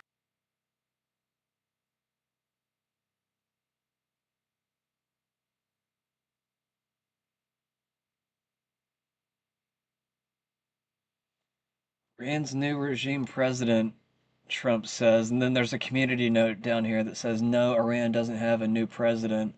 Masoud Peza, whatever the F, has been in the role since 2024. I'm glad I don't even try to pronounce stuff I don't want to pronounce anymore. I'm just like, screw it. I'm like, Pezzy, yeah, whatever. President Trump has arrived at the Supreme Court to attend oral arguments in the birthright citizenship case. Somebody fart in their chair. I guess I probably think that I would not be surprised if the court doesn't decide to sort of kick it back to Congress, just because that is what we have seen so much from the Roberts Court. We've seen so much from them. Their frustration, especially from justices like Amy Coney Barrett, with the Congress's inability to solve problems that they should solve. And so I would not be surprised if we saw that. But I just want to pause for a minute and just say, I mean, talk about an extraordinary, exciting day. I mean, you have the executive branch going and sitting in the sanctuary of the judiciary branch for the first time in American history. It's taken. It's funny hearing that. President Trump is sitting in front row of the public gallery at the U.S. Supreme Court as justices consider his order to end birthright citizenship. Trump is now the first sitting president in history to attend a Supreme Court oral argument. It's kind of interesting. The final lifeline for Israel's water security has just been severed. Just 30 minutes ago, the very last operational pillar of the country's entire water infrastructure was deliberately and completely destroyed. This wasn't some lucky hit or the latest in a string of setbacks. This was the absolute final chapter. Iran's precision strike with cluster missiles has erased the single remaining heart of the nation's civilian water supply. Let me be crystal clear. We're not talking about one plant among many. We're talking about the one and only source still keeping the entire system alive. After weeks of relentless attacks had already knocked out every other critical piece. For days, this lone facility had been carrying the impossible load of supplying over 4 million people across the Tel Aviv metropolitan area, the crowded coastal communities, and the hospitals desperately clinging to life on backup generators. Every emergency water point, every remaining trickle from urban faucets, every drop keeping civilians alive, it all flowed through this single vulnerable point. That heartbeat has now been silenced. The attack was carried out with chilling precision using cluster munitions. This wasn't a single massive warhead designed to blow a hole and call it a day. These were submunitions engineered to blanket the entire complex with hundreds of simultaneous explosions, raining down like fire across every inch of the plant. Intake pipes, treatment units, delicate desalination membranes, high-pressure pumps, nothing was spared. Every single component was hit at the exact same moment. That choice of weapon was no accident. It was strategic devastation on an industrial scale. A conventional ballistic missile might create one big crater that engineers could eventually patch or bypass, but cluster munitions create thousands of micro-damage points across the whole footprint, a nightmare of punctures, fractures, and shattered systems that no repair crew on Earth can fix simultaneously. The plant hasn't just been damaged, it has been systematically erased from the map of working infrastructure. The faucets that were still running this morning have now gone completely dry, and the brutal truth is they will not be coming back on any timeline that matters. Alright, just for the sake of time, I'm going to be starting the game here soon. I'm going to cover this and maybe a few more videos, and we're jumping straight into the game. Ladies and gentlemen, breaking news. It's true. There are aliens living amongst us. There are aliens in Area 51. There are even alien human hybrids. I have been briefed this morning in a top secret intelligence briefing that exposes all. Unfortunately, I am forbidden from speaking about it under pain of death. But know this, I will fight for accountability and I will fight for transparency. There is more to come. Stay tuned. Follow for more. Israel's Iron Beam laser in action. I don't know if this is a real video. There is no community note, so I guess it could possibly be real. Israel's Iron Beam laser is actually supposedly a real concept that, I mean, I guess it's actually been deployed and everything.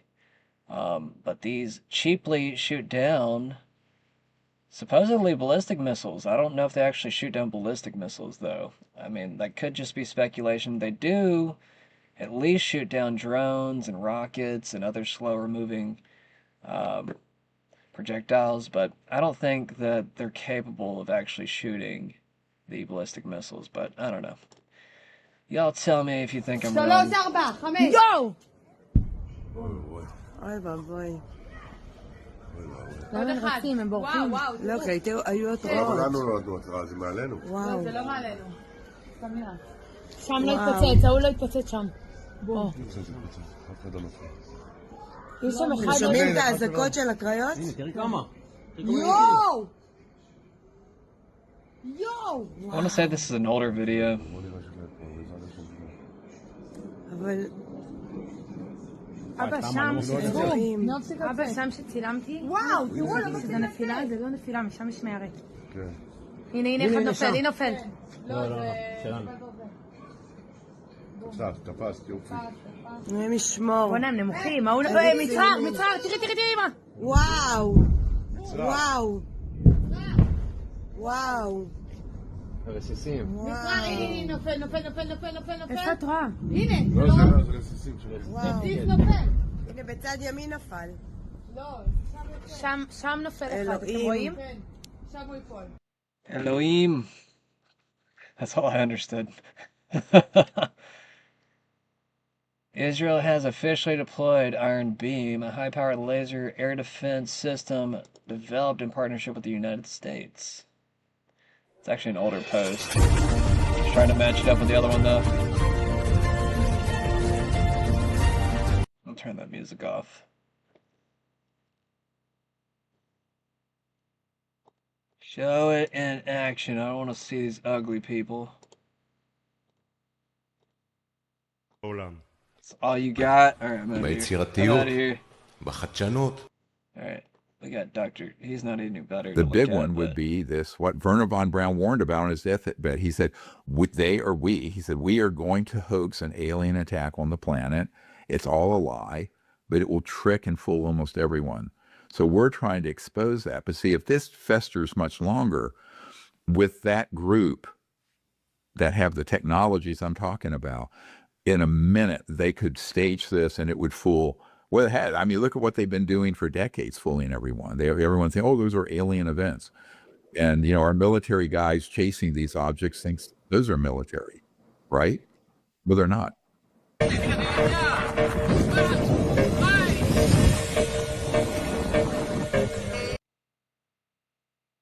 Y'all see that? Faking a drone missile, man. Some kid. It's easy to fake stuff, y'all. It's easy to fake UFOs. It's easy to fake lots of things. It's easy to fake lasers, too. You'll actually get arrested if you, like, shine a laser at a plane. Or covering the news story of some guy that did it last year. I mean, or alien, they're military, or covert aerospace programs. So the ability to hoax an attack on our planet is real. And what would be the goal in them doing that, staging a, you know, really false alien attack on the entire world? What would they accomplish? They want to unite the world around a military junta, a totalitarian system. And how do you do that? You know, how do you get one race or one ethnicity or one nation to stop fighting with each other? You create a bigger problem up there and it unites everyone against a common enemy. But in that uniting of the world in war instead of peace, they can then exert all manner of totalitarian controls. That has been a 70-year plan. I have a CIA document from 1953 or 54 stating that they can use the UFO issue to great advantage for its, quote, psychological warfare value. So once they got close and mastered the technology in the mid-50s, and they knew they were close to that in 53, 54, then what has happened is that they've started a long-term program to brainwash the public, that there's a threat out there. Now, the question is, will they brainwash President Trump and other people? We're providing the information we have, but there are some devils on these deep state operations around the president, giving him the opposite perspective. So this is getting into like, well, which of these narratives is it going to be the true narrative or the false flag narrative? And when you have someone like the president who's very busy, and you have to do a one-sheeter for him, and he's doing a million things a day, it's very easy for people who are in the system he trusts, who are actually foxes in the henhouse, who are bad actors, for him to take their advice. That's all it is.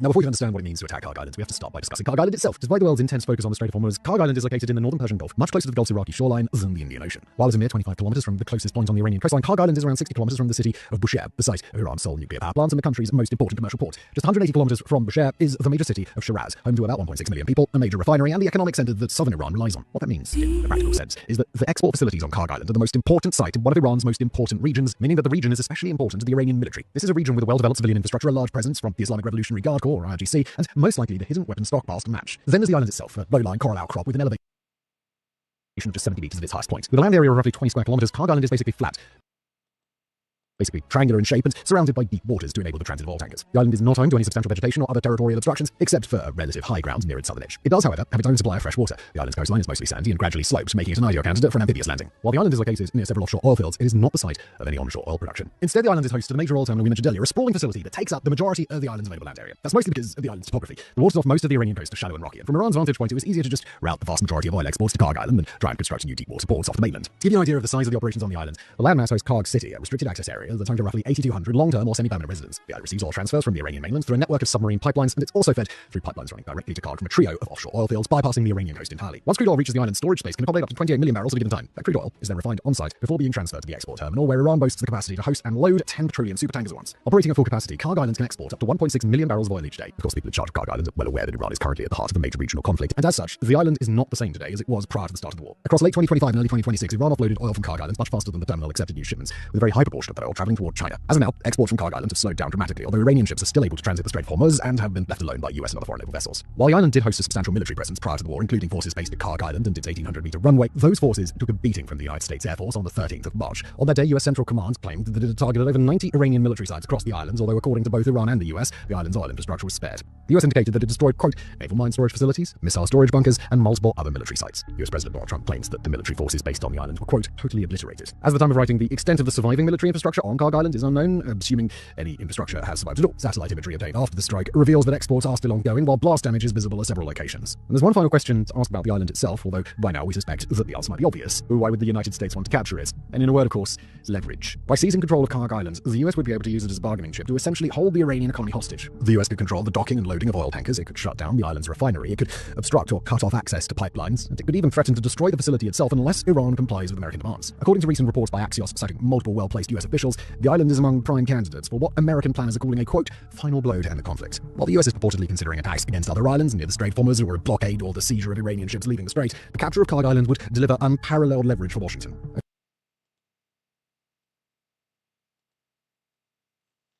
Alright, I think it's about game time, guys.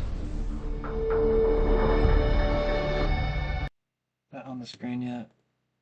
No. Why are you not on the screen yet?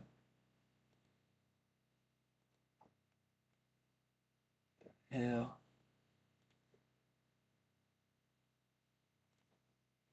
Oh yeah, this is kind of funny. And this is Professor Jiang.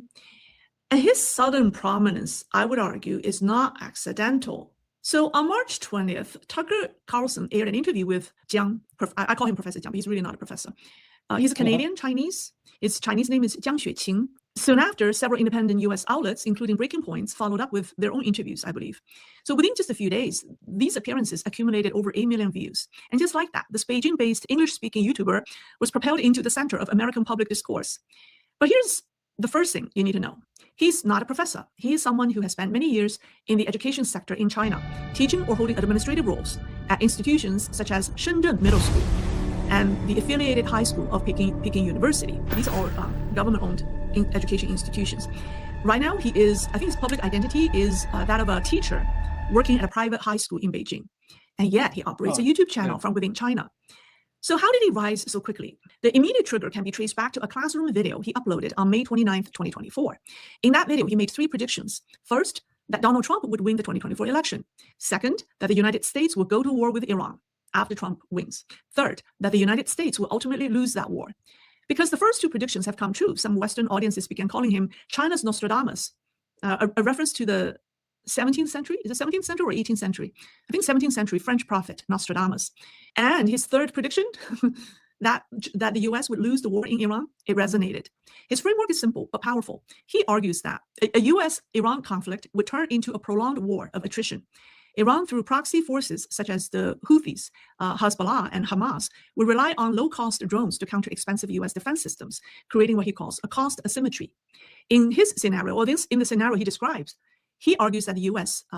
Would become trapped because it would be drawn into a long, draining conflict. And one parallel he gave was the Russia-Ukraine war. And then he goes even further. He suggests that the desalination plants in the Gulf could become critical vulnerabilities, that the petrodollar system could collapse, and that America's $39 trillion national debt is essentially a Ponzi scheme nearing its breaking point. Do I think his third prediction is going to come true? No.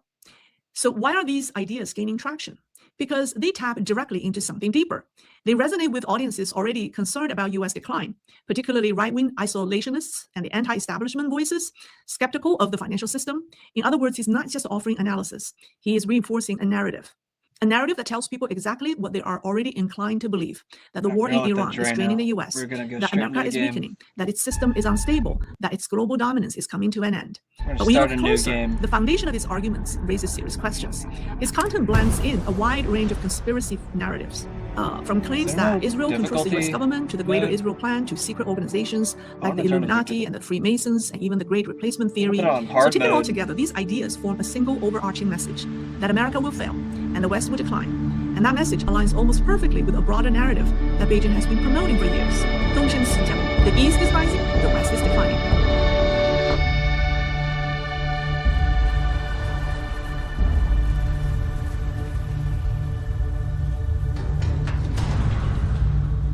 This better be top tier gaming tonight, man.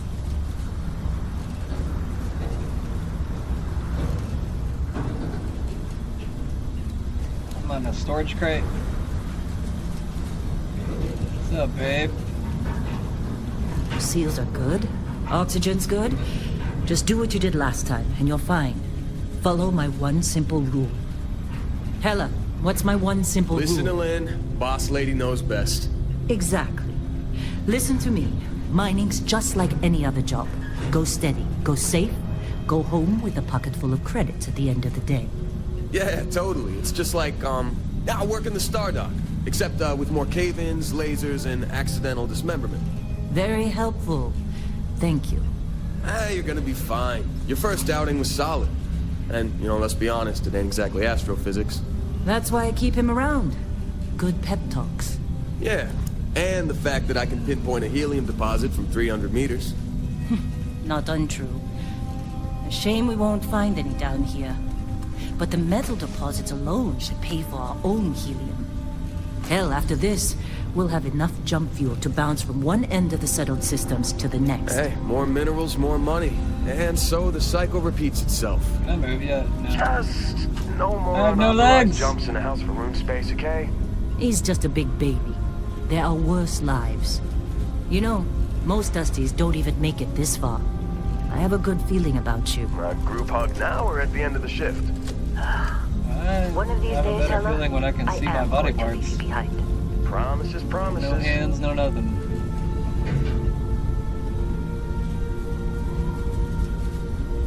It looks pretty good. I want to make sure we have it like on ultra settings. Ultra. Which one is it? This one. Oh no, you did not. It put it on low. Change that.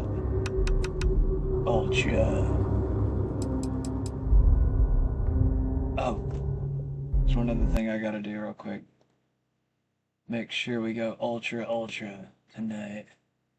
Gotta turn one setting off to fix everything. My always energy saver mode. I gotta turn that off. I don't know why. For some reason, it fixes a lot of things. Okay.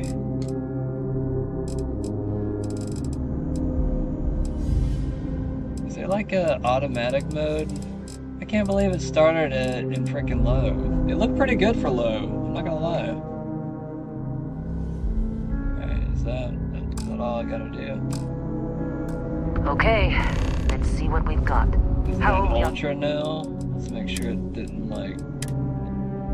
Okay, I guess it switched. Okay. this?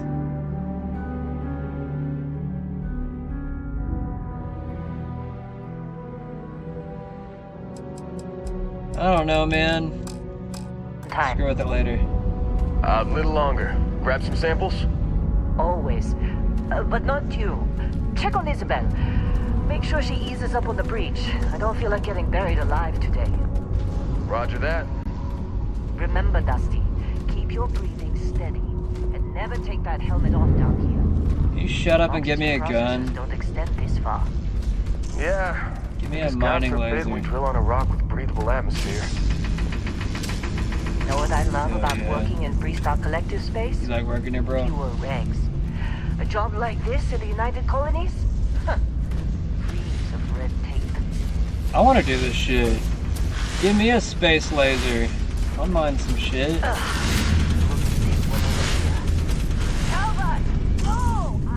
I would totally be a space miner. I'm not gonna lie. It might sound lame, but that's how this story starts. You'd be a millionaire. Can you shut up and keep moving, lady? Yeah. Such a whiner. What do we say, Dusties? You make your cut, you get your cut. No exceptions. Come on, pick it up. I love the passion, but let's go. Come on. Yay. Got me a mine laser. Well, okay then. Let's call this one tapped. Why don't you move over to that big vein we looked at? Yes, ma'am. Get out of here. It's my time to cut into some things. It's probably about to tell me to pick it up, aren't you? I already picked it up. You don't gotta tell me nothing. See? What'd I tell you? I already got it. Dusty, you're up. Come on. With me. Metal deposits are in that cabin. I'll shout out to them. How are they suckering you to join? Balls in a fancy pamphlet?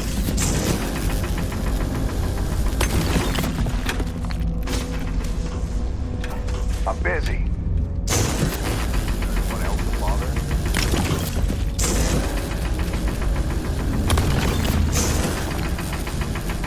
They're ready for us. Get back up here. I'm offended that it started on freaking low. Come on. You think we'll be done time. soon? You're with me. I hear this is the last dig. I'll put everything on ultra settings from now on. And here we go. In 3, 2, 1. We got better boring technology nowadays than this shit.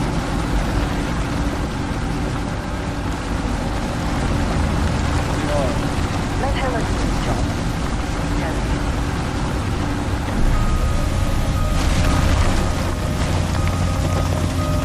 Scanner's reading a clean break. Shut it down. You got through it? Let's go. I got a flashlight. Flashlight. Yeah, about that. Really? Not if you consider a spike in gravity readings a problem. I believe y'all didn't give me a flashlight. You don't?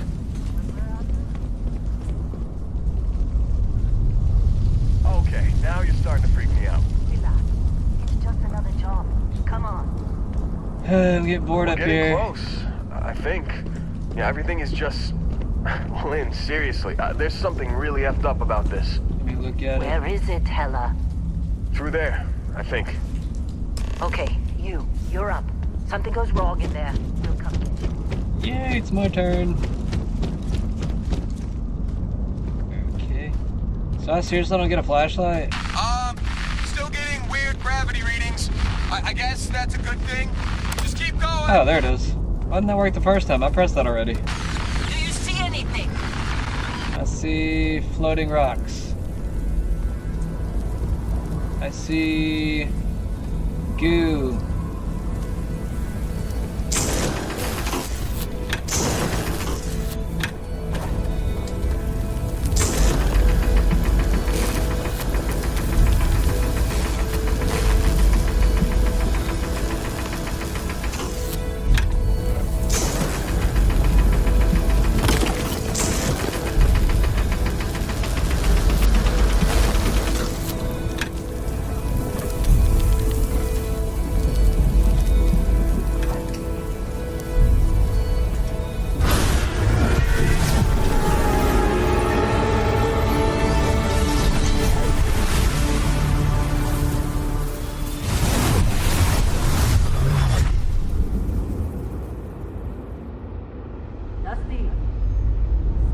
it!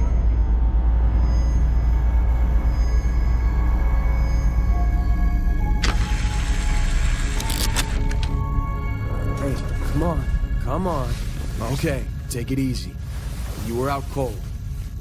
No physical damage. Mentally, the jury's still out. You know who you are? New recruit for Argos Extractors? Ring any bells? Any of this look familiar? Oh man, I gotta pick my character now.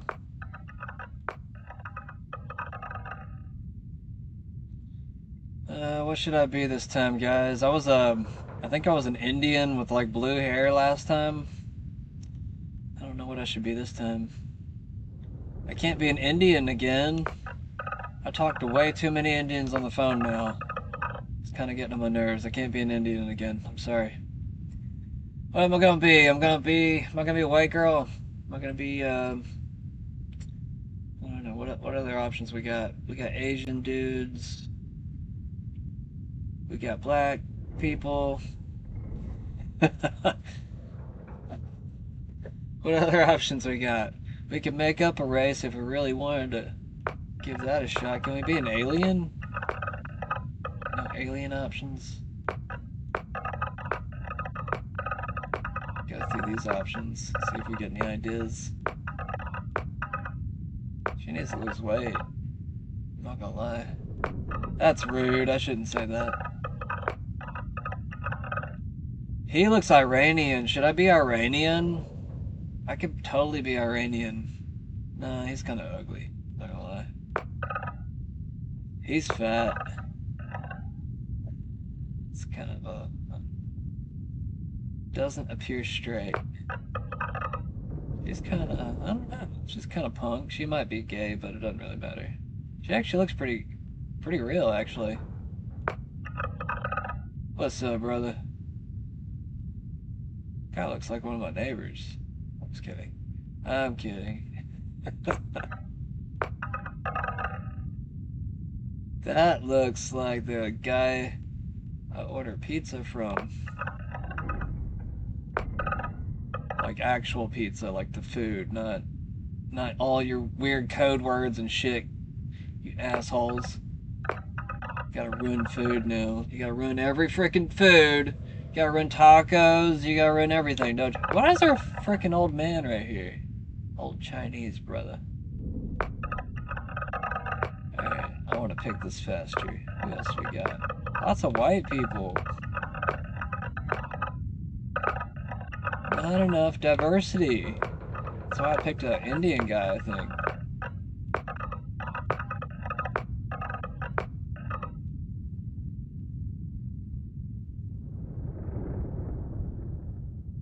Basic white dude is number one. That's the first option. Basic white dude. Basic white girl's the second one. Basic Nazi is the third one. Basic intersectional feminist is the fourth one. Basic, what do you want to call him? Actually, he looks kind of neat. I might pick this guy. Just for the hell of it. I don't know. His hair is resonating with me right now for some reason. We're gonna pick this guy. I don't know why. I don't know why. We're gonna be like a samurai. Nah, never mind. I don't want to pick him. I should pick a. No, well, I gotta make a relationship with Sarah most of the game, so I gotta pick a good. I probably gotta pick a male character. It'd be weird if I picked a female character and then had a relationship with Sarah.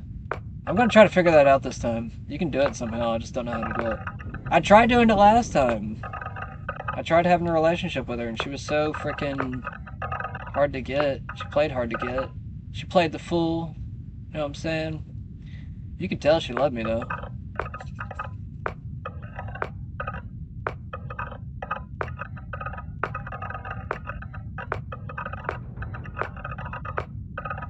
I don't like these options. I need a cool-looking dude. He doesn't look... he looks kind of like a monkey. That is not cool. He's got a mullet.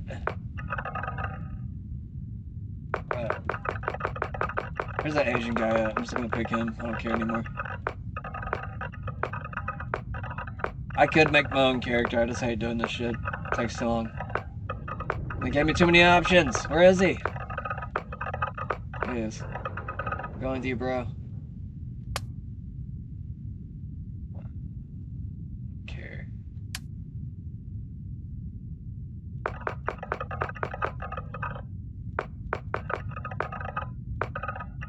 I'm gonna make him from like the Philippines or something. I don't know. That looks right.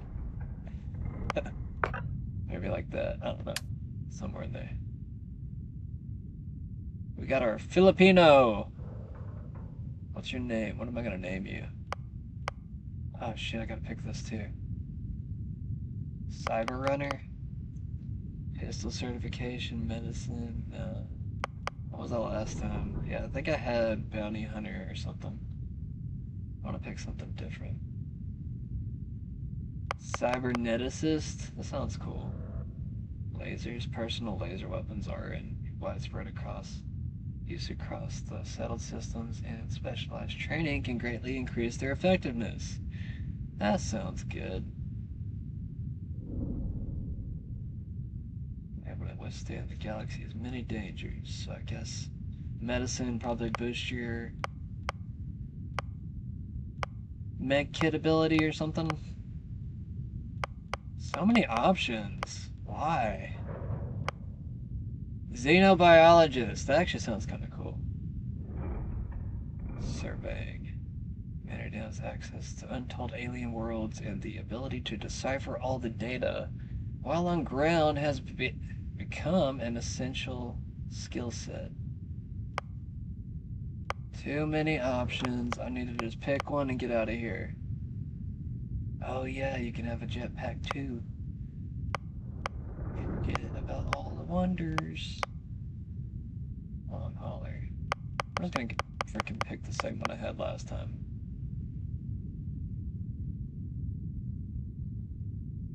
I only had like one type of spacecraft from what I remember, maybe two.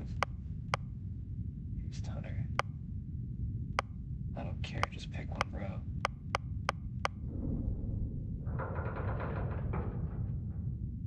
Let's do Cyberneticist. I don't care. Let's go. What is this? You volunteered. I got human DNA. Oh, this is perfect for tonight. So I got alien DNA. You volunteered for a controversial experiment. It combines alien and human DNA. We're gonna pick that one just because it's part of the news tonight, so it's kind of perfect. The human hybrid stuff that we talked about earlier. What else we got? You own a luxurious customizable house on a peaceful planet. I do? Fortunately, it comes with a... What? Why would I do that? I'm not gonna pay that weekly to the Gal Bank. I'm pretty sure I'd like... Don't I like infiltrate the Gal Bank later? Never mind. That happened last playthrough. I don't want to tell y'all. Y'all go watch that if you want to. I have a first playthrough of this game, and I tried playing the New Game Plus, but I didn't find much interest in the New Game Plus. If I did it wrong, you know, y'all need to help me sometimes, because, like, sometimes I don't know what the hell I'm doing. Let's see. Extrovert. Why is that a trait? I don't want that. Hero worshipped. You've earned the attention of an annoyed, adoring fan who will show up randomly and jabber at you incessantly. I love that. I love the sound of that. Let's do that. What else we get? I don't remember this stuff. Was this? I don't remember this being in the first time I played. Did they add this? Space. Your body has become acclimated to space. Health and oxygen are increased when in space, decreased when on the surface. I don't like that.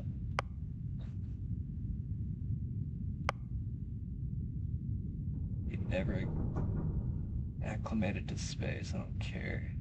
Oh, it's the opposite. Shut up.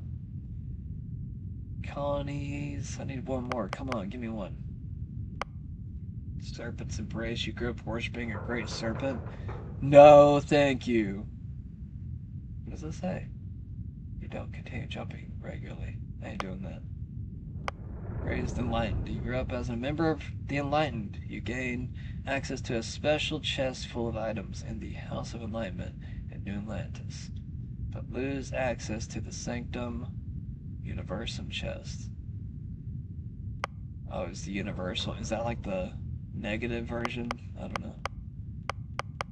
Come on, man. Give me something based performing actions. If you companion to increase in combat effectiveness. Performing actions that don't like. No, I piss off Sarah all the time. I can't do that. Someone put a price on your head. Word is spread. Occasionally, armed mercenaries will show up and try to kill you. Yeah, let's turn up the frickin'. I want to turn up the, what am I trying to say? Difficulty. Player name.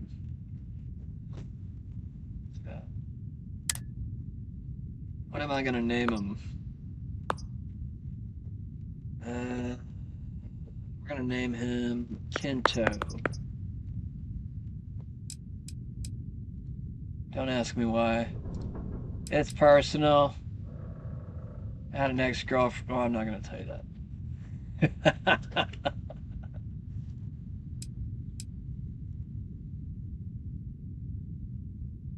How do I get out of this? Do it. Oh. Qualifications like this, we all figured you must be on the run from some megacorp. You're lucky we don't ask too many questions. Well, you got the sample. Client's on his way, then we all get paid. You remember anything that happened?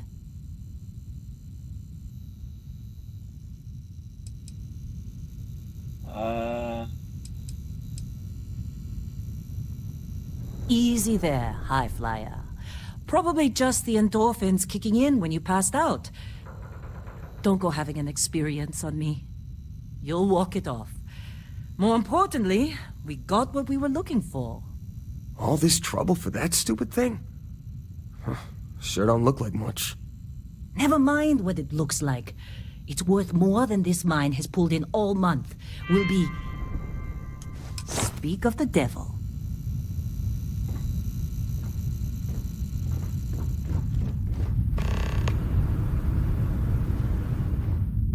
Really slow, then.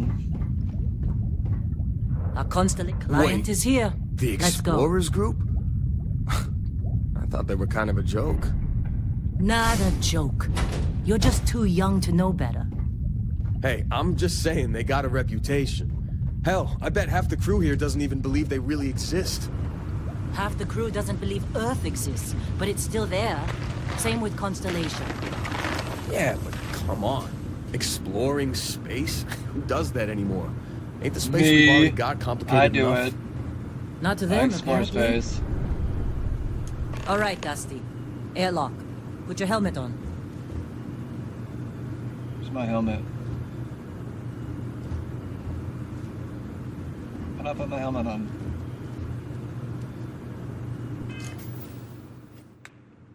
Oh yeah, that's crap again.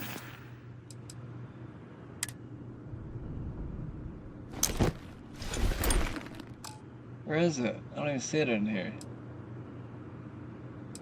Oh, there it is.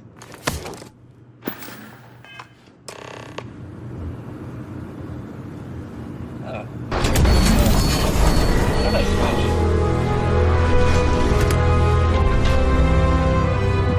Oh, yeah.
Okay, just don't even say hi to me. Barrett? Man! Been a long time. Yes, it has. That mine on Bendy, right? Kazal, hellhole, like this place. Rare mineral contract. Your tastes are a bit more sophisticated now, huh? So, you found something? Right here. Everybody's costumes look great. I love it. That's right. And everything went cool? Just like grabbing those minerals on Bendy? What's up, bro? Kazal, and no Barrett, not cool. He passed out after the extraction. Woke up saying all kinds of nonsense. Is that right, cowboy? Went on a trip, huh? That fun, huh? Not the most gentle push into the great mysteries of space, but hey, been there. Look, just hand over the credits, and I'll be happy to never see this thing. Or you ever again. Just checking out all the detail. That's why I like you, Lynn. All business. We're on Ultra. The scanners Gotta enjoy on the it. frontier are reporting a ship coming in hot from orbit. I love it! I really thought I lost them. Barrett?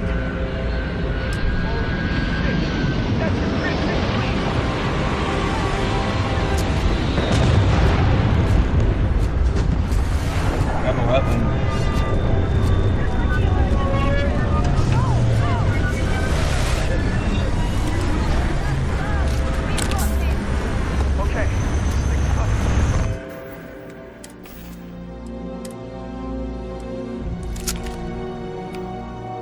Dude, go ahead and favorite this.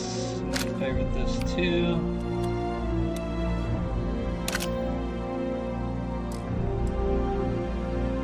Other items that I got. Oh, it's already right there. Good. Stick to cover.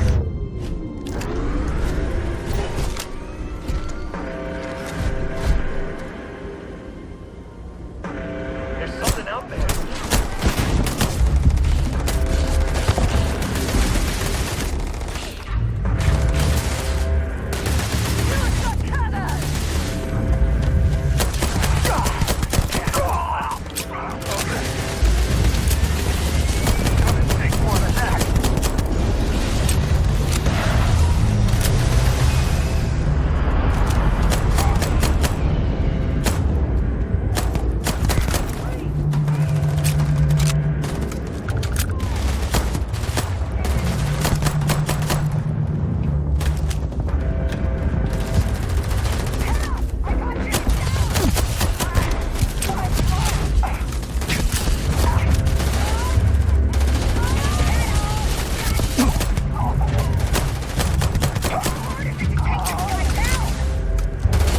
Yeah. Should have given up when you had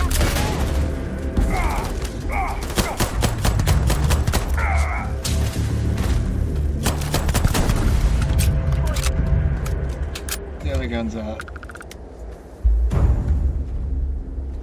There it is. That's what I was looking for. I'll take this too. What else you got? Maelstrom. Could switch to a space pirate gear if I wanted to. It's a rip shake, I forgot.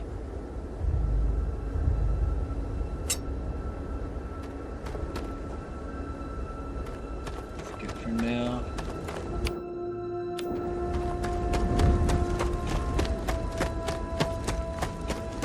Of course, Barrett. Now, that was some fine work under pressure. You dug up the artifact, right? That means you saw it. The visions? You're coming with me to Constellation. You're part of this now. Marvelous. Oh, no, Barrett. No. You think you're just going to take off after the mess you caused? All right. I guess I did just put you all on the Crimson Fleet hit list. How about I stay and I send your Dusty here in my place? I know, but he's not some miner anymore, Lynn. Soon as he touched that rock, something changed. Don't tell me you can't feel it. Fine. It's a deal. Get out of here, Dusty.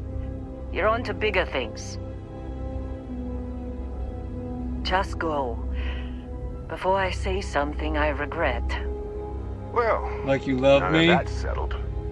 Vasco, get him to the lodge. You love me, Lynn? No deviations unless absolutely necessary, okay? Protocol Indigo. Indigo. Again. Very well. Oh, and hey, take this.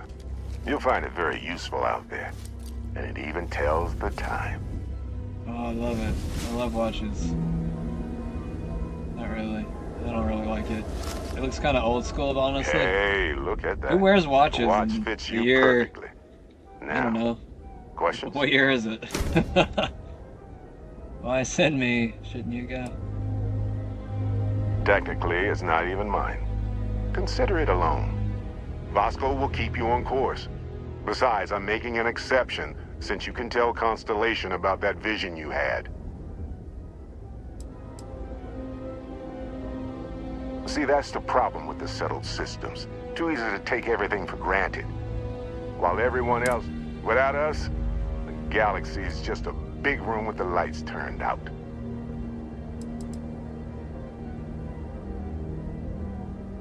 That, my friend, is the million-credit question. And Constellation can find the answer. With your help. And Vasco, don't let him break my ship.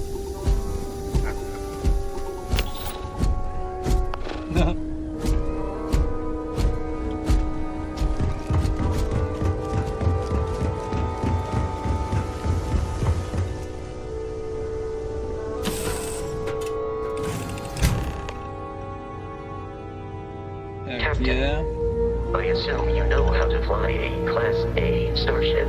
As Barrett likes to say, it's as easy as learning to ride a bike. I will attempt to boost the shields, just in case there are any difficulties. And that. Impact driver, I'll save that for later. Is my robot in here?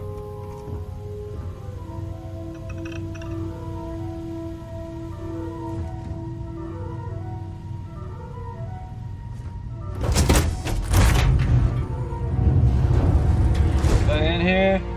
Just me? It's not like Star Wars, is it?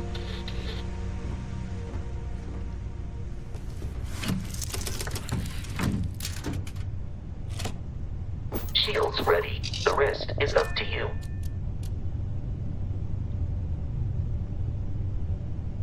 Taking off? Guess we are.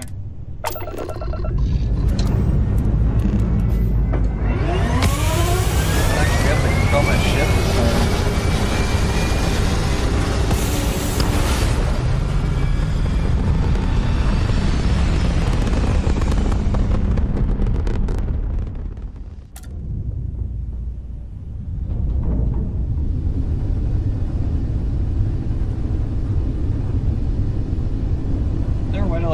Now that we are in orbit, it might be wise to test all controls and systems to ensure they are not on the verge of catastrophic failure. I can step you through the entire process, or if you're already an experienced pilot, just power up all the systems, and we'll be on our way.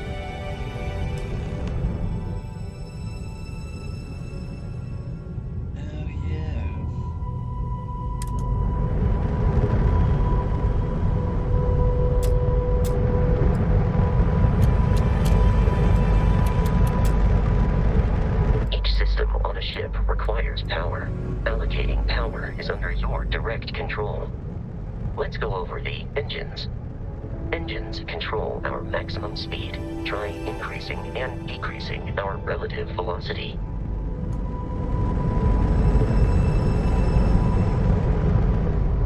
A ship's engine has a sweet spot for better handling during turns. Draw your attention to the HUD. You'll notice a speed indicator in the lower left with a gauge that goes up and down as you adjust the throttle.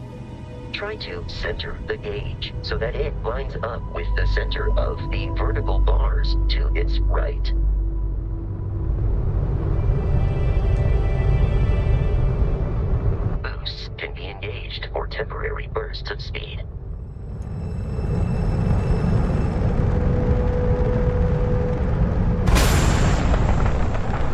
button. Let's turn our attention to the shields.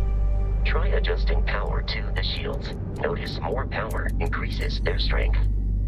Shields protect the ship from hull damage. Without a hull, they'll be vaporized. Shield health is displayed in the lower right. Hull damage is below it.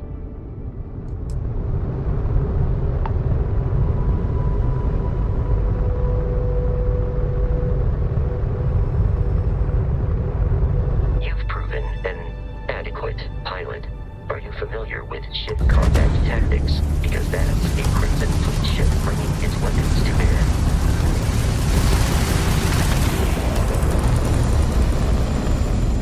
We will need to disable their shields. Laser-based weaponry is particularly effective.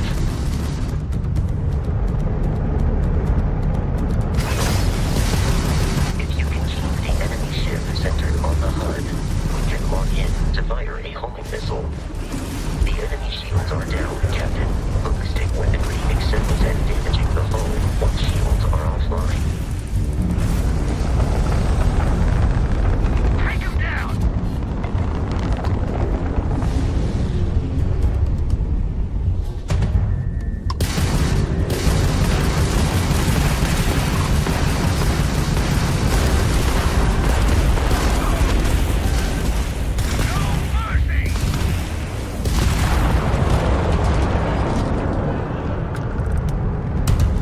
Congratulations on surviving your first Starship assault, Captain. We should search the wreckage for spare parts and other salvage.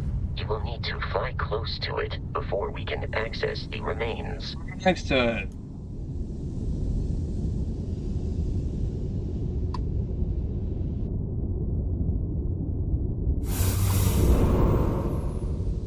All of it.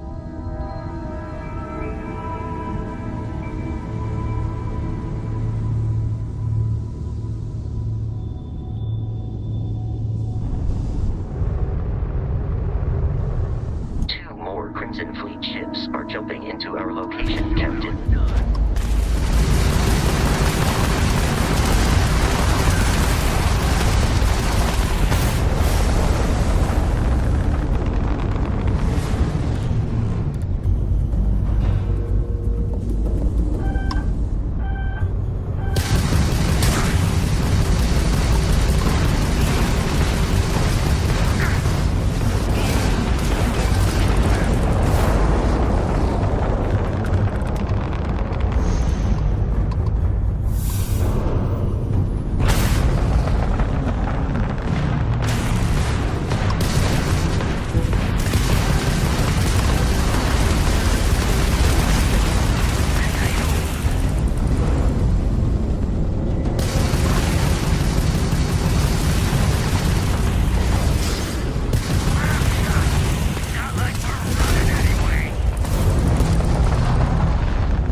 Jeopardize our mission.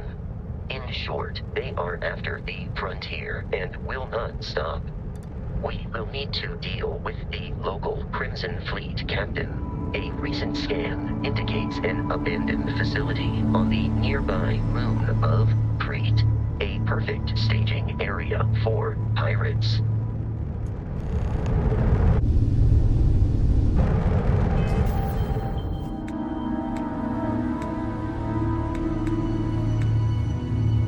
Up at.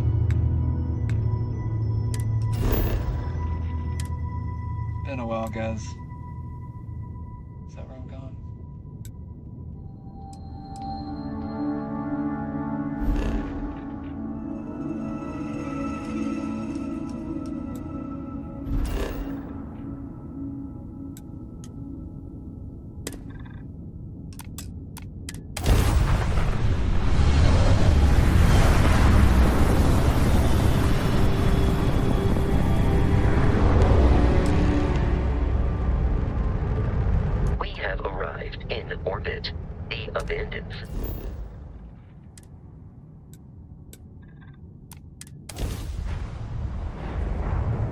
Could have just taken me straight down there. I'll follow you from here on out, Captain.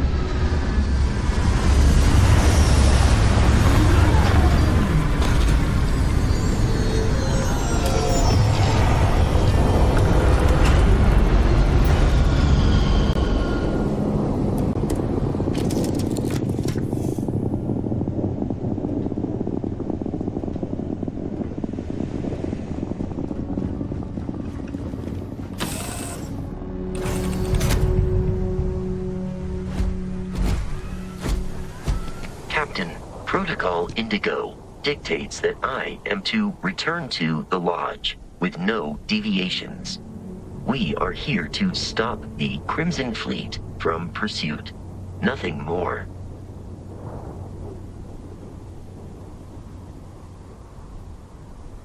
I have often asked Barrett that same question at various times, and about various individuals that wanted to cause us harm. The most likely answer is that Barrett personally insulted him, typically by continuing to live, usually after escaping from certain death, and often with an object multiple people wanted.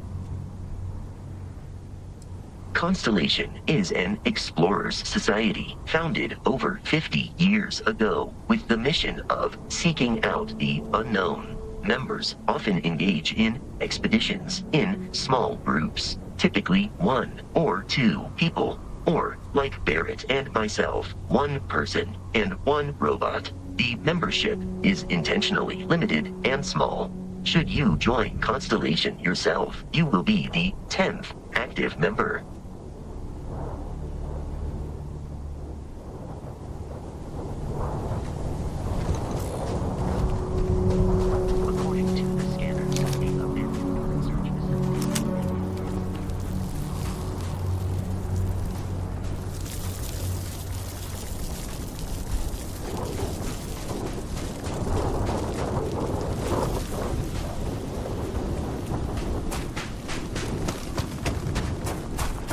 Be careful, Captain. Alien creatures are often unpredictable.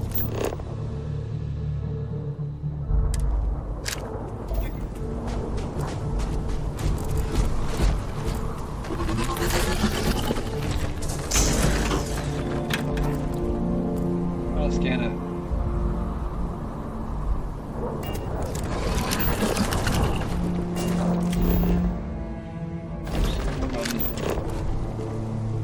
There was a button to scan it. Or did it already scan it? I'll leave. Oh shit. I forgot I could jump that high.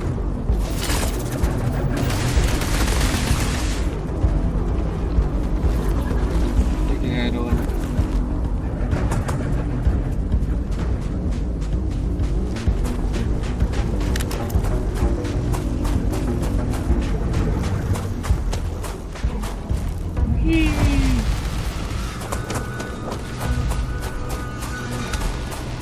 That's not 5 cards.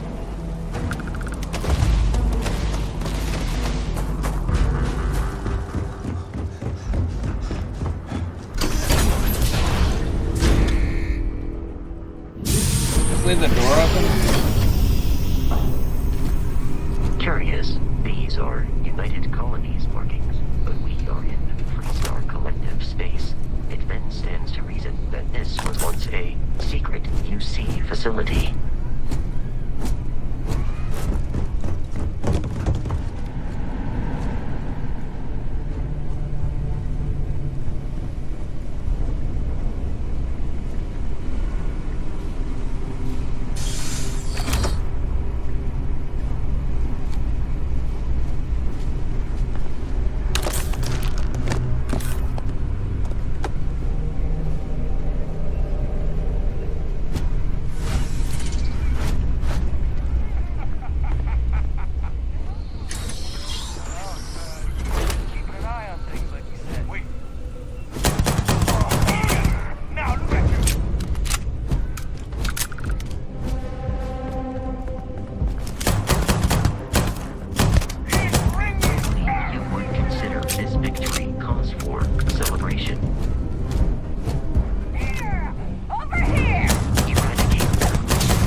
some other weapons out real quick.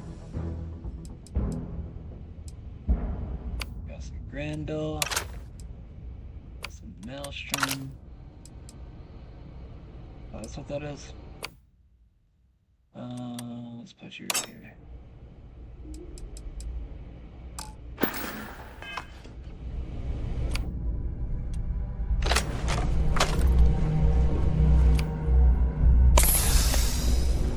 Might as well use one. Anything else back here? You just pooping back here? You didn't even wipe. There's no toilet paper. Everybody's like, it's a bidet, and I'm like, I don't know what that is.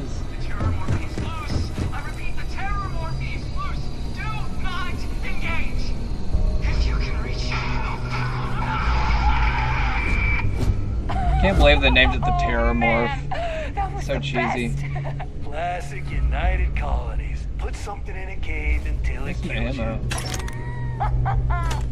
One more time.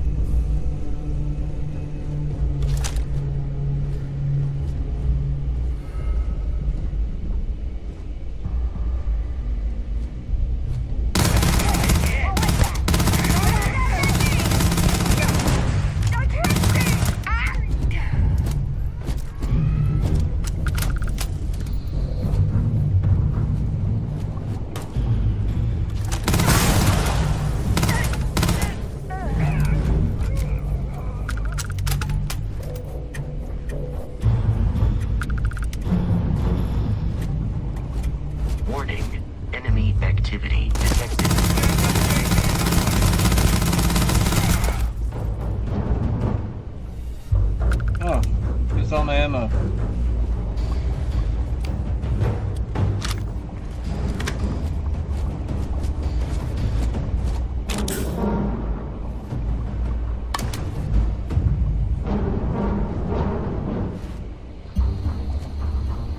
Didn't I kill somebody over here?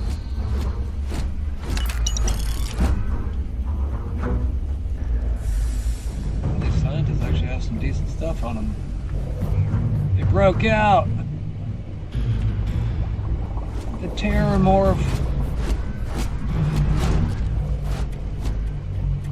Where's the other guy I killed? There was another guy I killed over here somewhere. Did he disappear already? Really not. Should be two bodies right here. Oh, that's lame. Alright, I don't care anymore. What else we got here? Bradley. Pistol. Project Pet Shop. That sounds dumb. Xeno warfare is the evolution of armed ground conflict. We know it, and the Free Star Collective surely knows it as well. Forget what the calendar says. This is 1942 all over again. We may as well be the Manhattan Project racing to create the game changer before the other side. Anthropods. Success. Xenobiologist. I didn't pick that one. I should have picked that one. Red Devils progress with the Stalkers has blah blah blah. I don't care. Pause it and read it. I got stuff to do.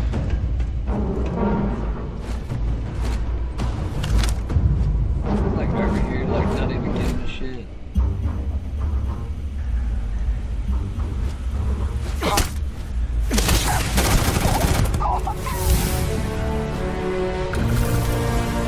Level 2, baby. What do I get with the level up stuff? Skills. Yeah. Okay. Yeah, 1 second. 1 second. Oh, sorry, pause. Okay.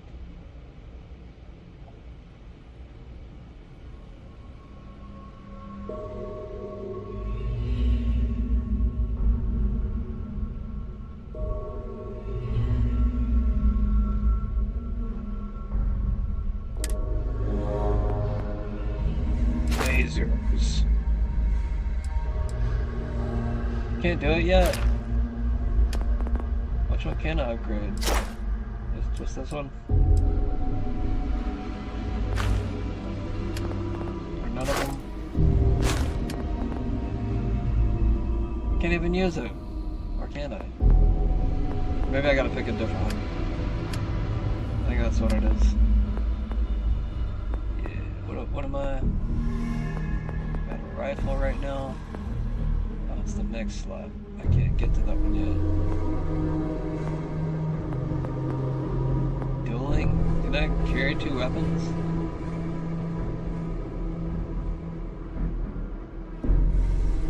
Oh, it's for hitting people, I guess.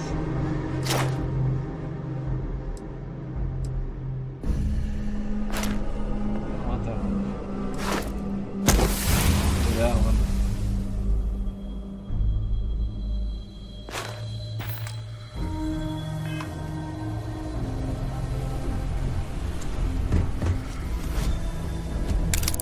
Digipick, that's what the lockpick things are called. Ooh, now we got a laser rifle. Go ahead and get that out.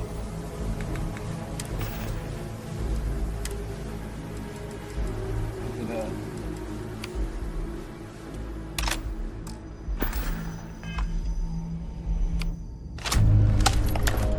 Laser weapons.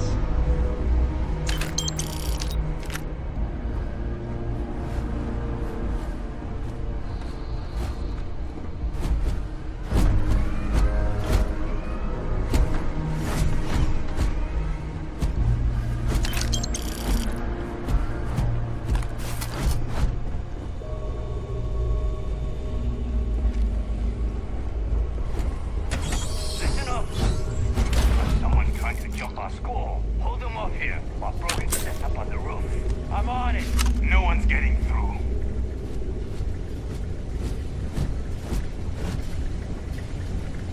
To anybody. What?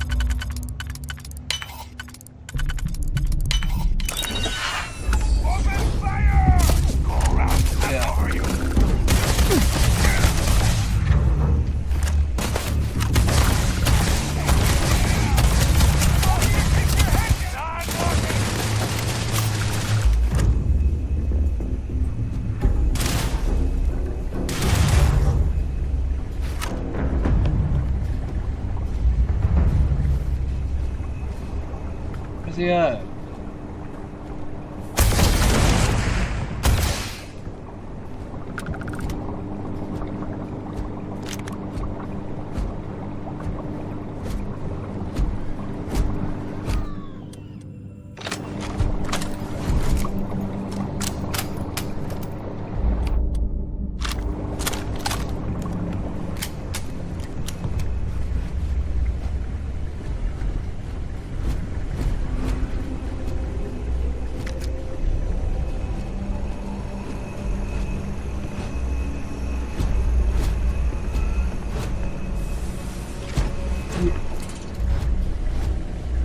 So many rooms.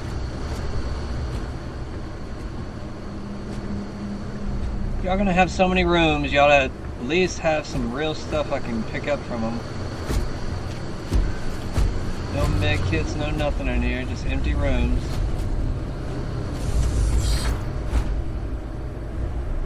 Anything in here? No? Oh, something. Zero wire, I don't even know what that does. What's that? Desktop digiframe, I'm okay. I got 10 of those at home.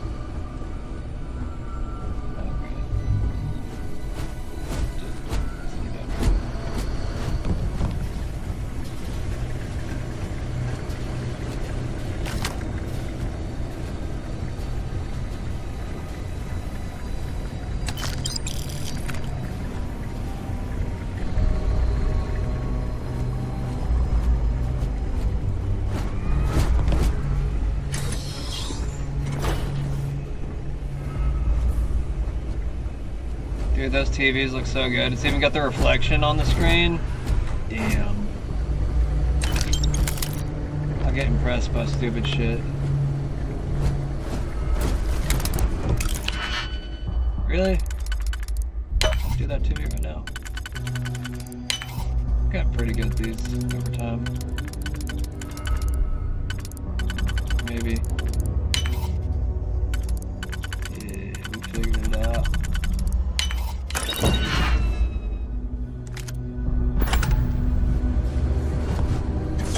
I'm in a puzzle mood tonight. I'm detecting a safe nearby. We could make use of whatever is inside, provided you had some digipics and a disregard. Oh shit! Jeez, that scared me.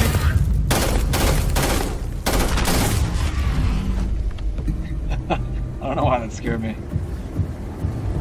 It reminded me of that movie Dreamcatcher. That little alien came out of the toilet. That haunted me for most of my childhood. Be careful what you watch as a kid.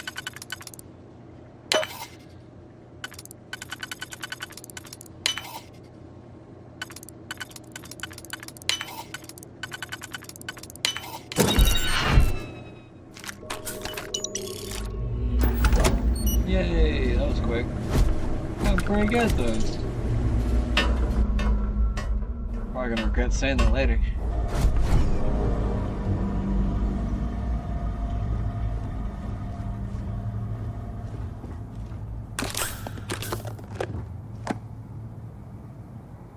Dismembler Kraken? That sounds fun. Is that a gun? Rare pistol. Okay. Let's see what it looks like.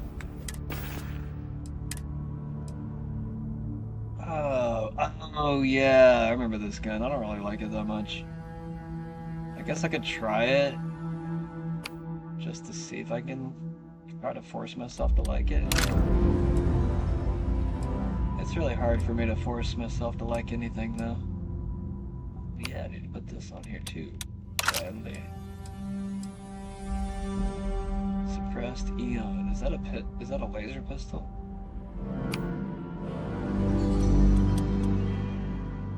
Oh, it's just a suppressed version of this. Do these, like, get damaged? I don't think they do. I think it's the same gun, isn't it? Yeah, it's got the same damage. It's just suppressed. Okay, I like that better. I'm gonna go with the suppressed version of the gun. And its extended mag. Even better.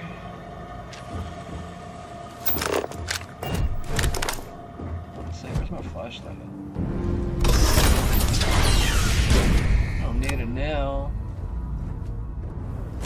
Those pirates. You gotta be kidding me. The Frontier has a new captain? You working with Barrett, or did you pry the ship keys out of his cold, dead hands?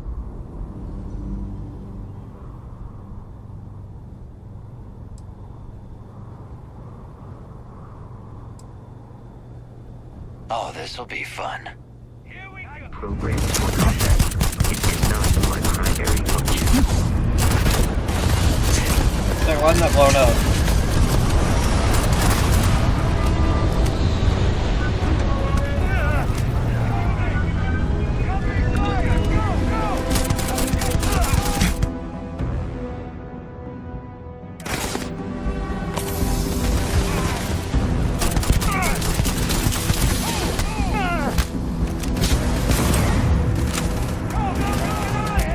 Faster. In combat, there is a high likelihood of human death.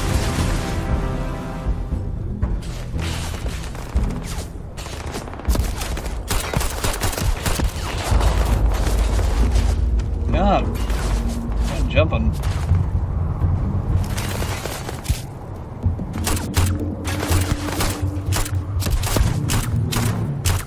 The enemy has dropped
there somewhere. Right here.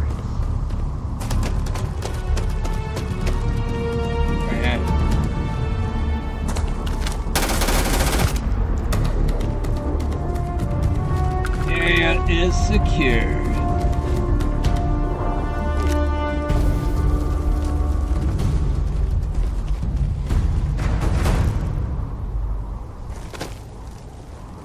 Silver deposit.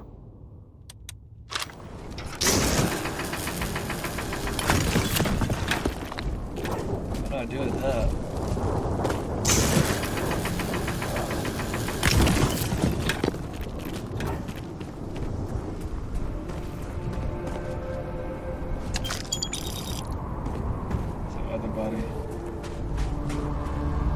Ooh, Hacker's Navigator Space Helmet. Oh, good enough to sell at least. Art Assault Spacesuit. Is that the guy with the crazy helmet and stuff? I'm gonna see what it looks like. I'm gonna put it on. This stuff at? I don't want that one.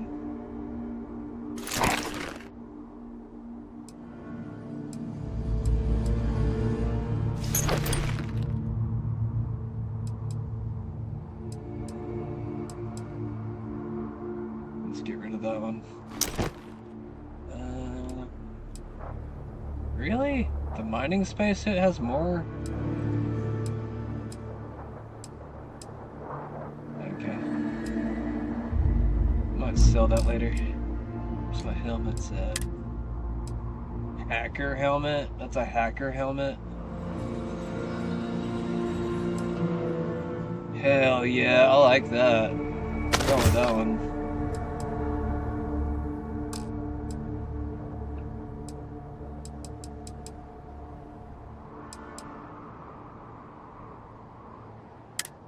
Mining pack. Where's my... I want a jetpack. Basic boost pack, that's what I need.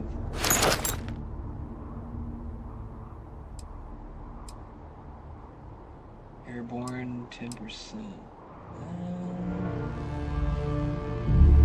Radiation plus 20.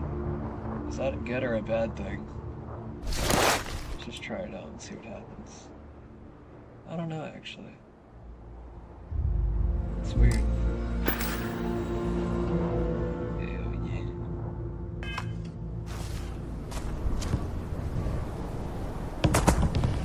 That's not how you change your weapon in this game.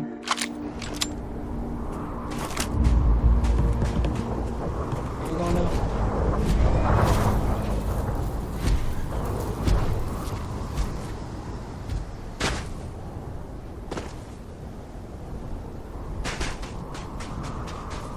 How's my boost pack working?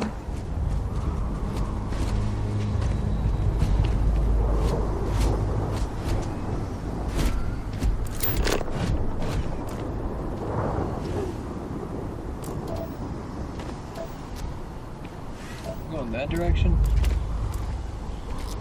Wasn't there a ship right here a second ago? We need to reach the Alpha Centauri system, Captain. The planet of Jemison. You're right.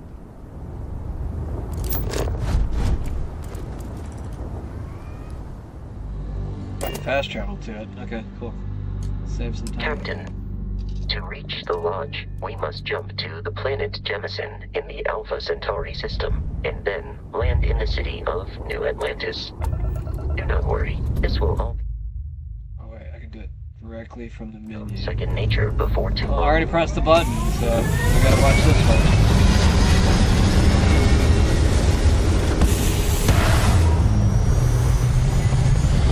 It's not like I don't like watching it, it's just time consuming. Okay. Things looking pretty good on Ultra. Playing pretty good too. I like it. Going start up. Going to the what? Alpha Centauri. Sounds good. Here we go, baby.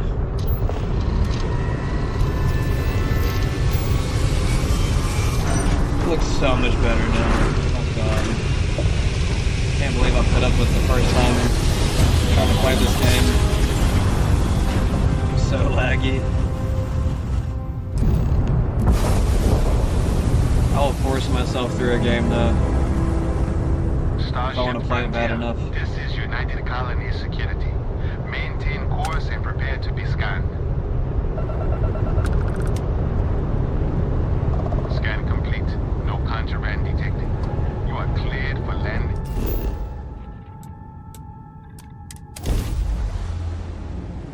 This place is gonna look 10 times better too.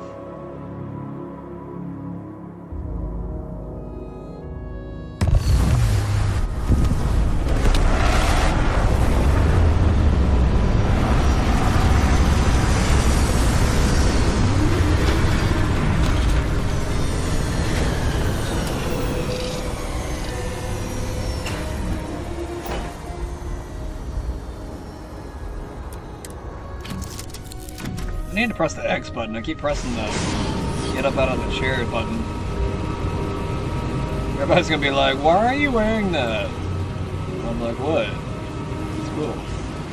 It's still got blood on it. I don't care. It's the blood of my enemies.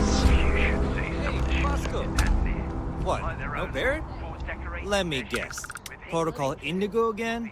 And he's your new captain. My crew can take a look at your ship, and you can stop by the Trade Authority kiosk if you need to offload some cargo. Say so, bro. Do I have money? Looks to me like you're already in pretty good shape. Oh, okay, good.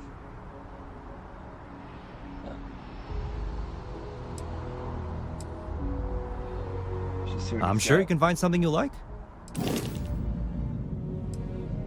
This is one of the ships. Galileo. Which is it? I don't have anywhere near that. Did they add a lot more ships? I don't remember these ships being here. I think they did. Because I don't remember any of these. Maybe I just was retarded and I didn't look at them.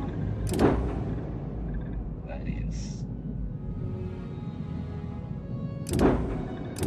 They're all too pricey for me, bro. I gotta go. Everything looks good here. I'll be at my booth if you need me. How does my jump pack work? I got a jump pack. I thought I did.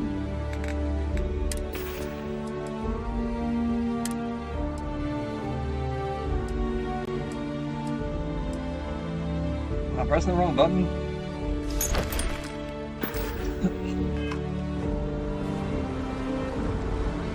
I can assure you, this unprovoked attack on the United Colonies research facility will not go unanswered. I put my gun away. You will be scanned as you enter the city. Please keep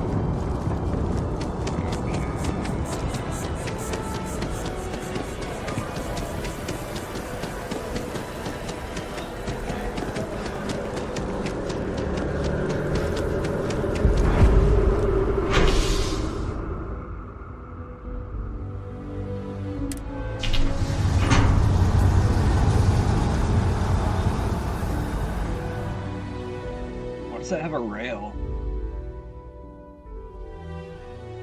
Captain, Constellation will be waiting for you at the lodge. Whoa, you're fat. Holy crap, you're fat. I didn't think fat people would exist in the future. There's so many fat people. Goodness. I'm sorry. I shouldn't judge. Shouldn't judge. They'll be like looking at me one day like, you skinny people. You fit, athletic The water people. is quite aesthetically pleasing, or so Barrett has told me. New Atlantis relies on advanced hydroelectrics for most of its power. Let's jump in there. You. Let's see how realistic it was. Can't believe I don't have a jump pack yet. I don't even know what the hell that is on my back if I can't use it. I can Is there another button I used? No.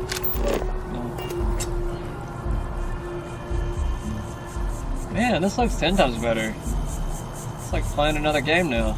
I love it. First time I played it looked like shit. Here we are, the lodge. The front door should unlock if you hold up the watch that Barrett gave you. I have messaged the other members of Constellation. They will be waiting. That's what that watch is for. Okay, that makes sense. Captain, everyone will be in the library, just inside. If Barrett were here, he'd probably tell you that you're part of something bigger now, and he hopes you'll make this place your home. He probably would say something like that, wouldn't he? What's up, everybody?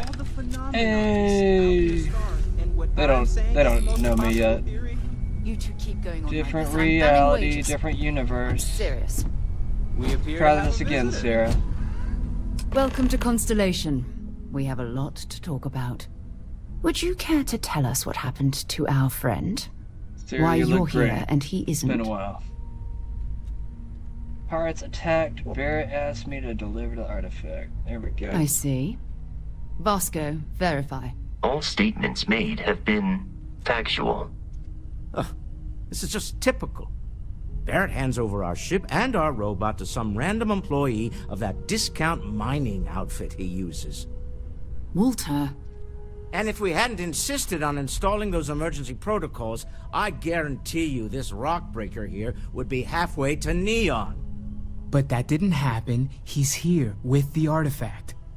Thank you, Matteo. Now, let's focus on what's in front of us, shall we? What happened when it was extracted? Did anyone see anything? Hear anything? Interesting. Similar to Barrett's description of the experience, with less embellishment. Are you hearing this? Do you all believe me now? Whether it happened or not wasn't in doubt. But honestly, Country, if you expect us to believe in fairy If this is the greatest mystery in the universe, why couldn't it be part of the ultimate mystery?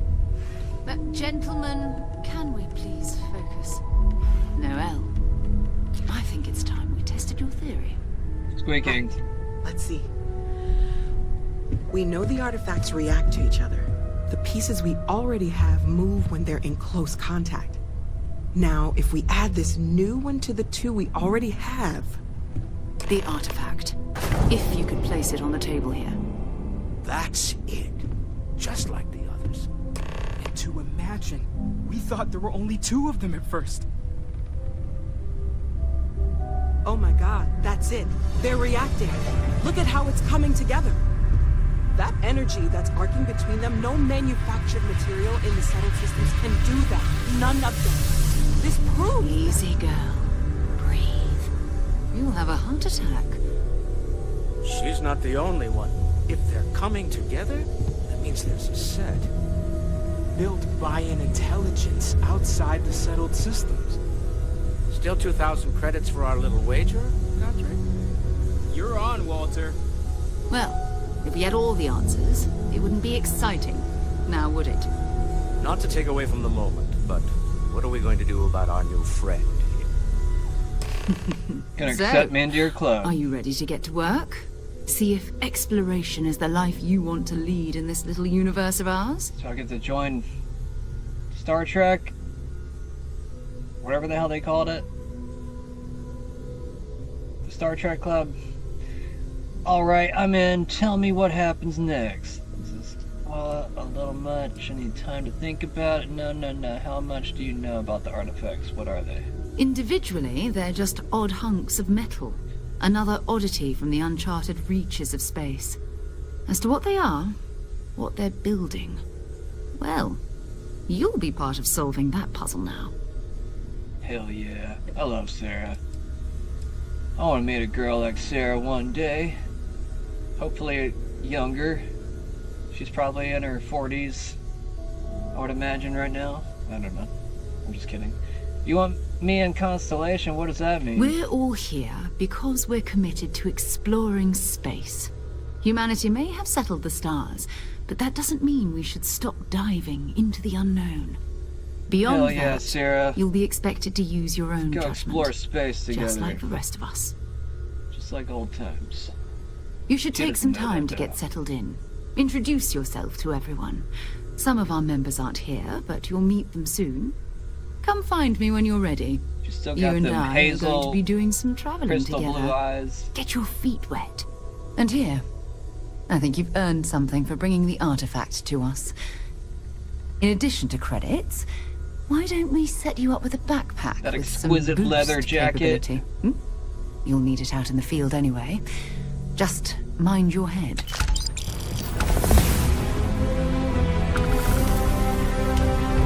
So, are you ready to get to work? Or was there something else?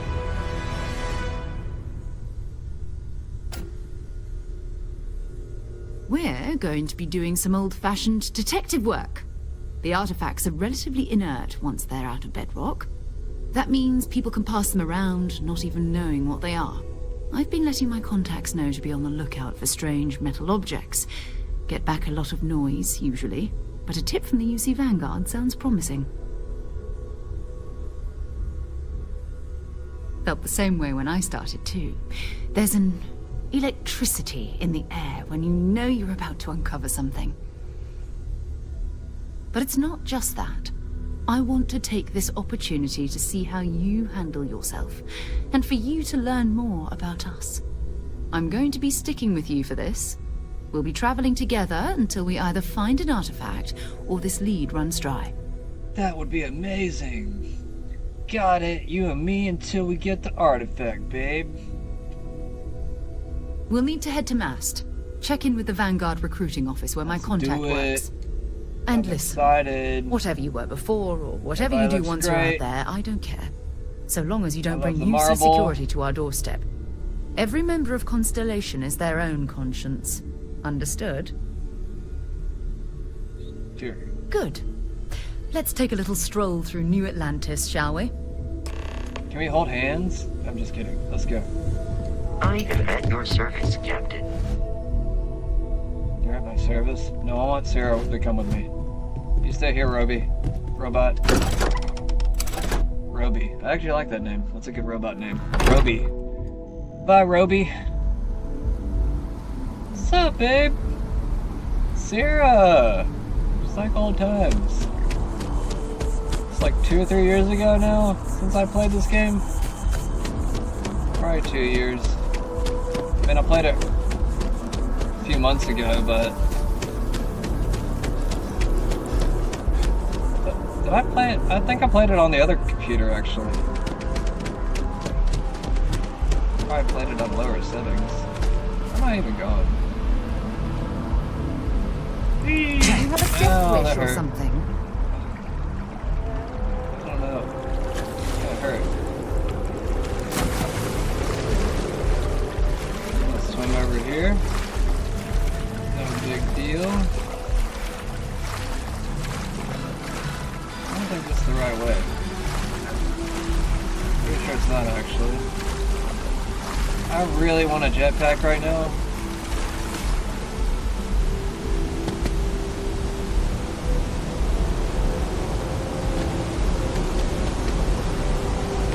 Get back!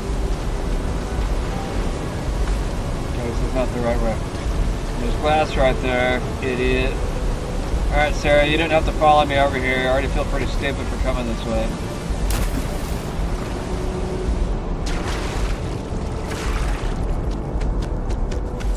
There we go. Hope you find your way, Sarah. She found her way. You okay, Sarah? Sarah! There you are.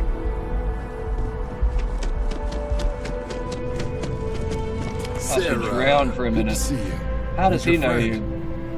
I'm her boyfriend. Constellation's newest member. Thought I... Another space explorer. Hey, you ever think of joining up with the Vanguard? Help the United Colonies, earn some credits, even get your UC citizenship? Isn't that what I'm here for? I think I'm supposed to be here for a Vanguard, right? Hold up, I need to talk to Sarah. What am I here for? Where's my missions at?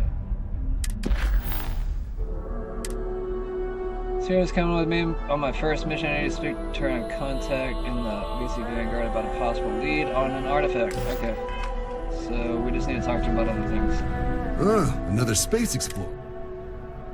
No, I'm not doing that. Maybe later we have Constellation. There we go. All right. It's always the first option. Can't blame me for trying, right? I mean, I still haven't given up on getting Sarah to re-enlist. It's a game we play. He asks, I say no. Here's what I got for you two. Vanguard volunteer by the name of Moera. Helps patrol the old neighborhood.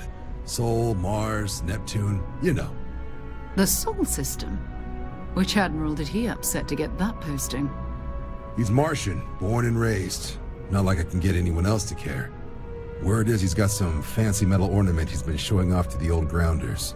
Matches that description Sarah gave me.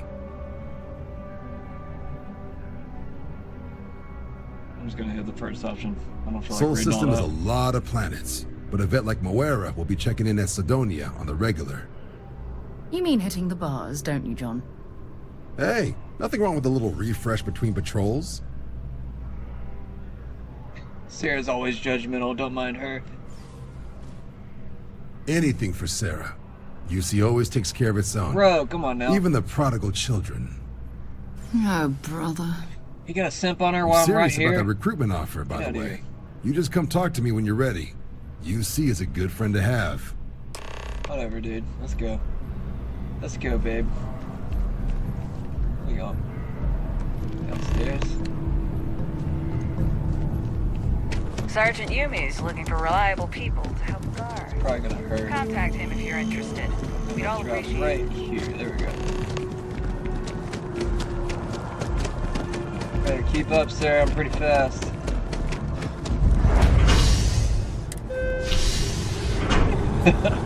Bye, Sarah.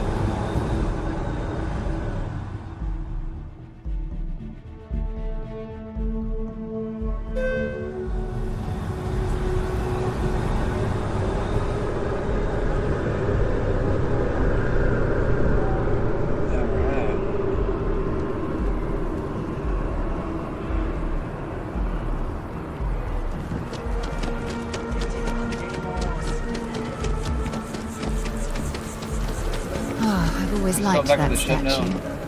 It's beautiful, isn't it? I wonder what the artist was trying to represent. I don't know. Maybe he was trying to represent. By Vectera, by Vectera, What? by Vectera! I What's that, can't dude? believe it! Is it you? Is it really, really you? Captain of the frontier, bane of the fleet, constellation's shining star of stars. It's me. Then the day is truly blessed. Because for a moment, I wasn't sure if you were real or just another hallucination. But now that I know it's you, what are the odds? And to think, I almost went for coffee instead. But I This dude's so changed my good. routine for one day, and here you are. But he's a fan, so I have It's to. almost like it was meant to be. It's definitely not. Are you saying I looked you up, tracked you down, and followed you all the way here?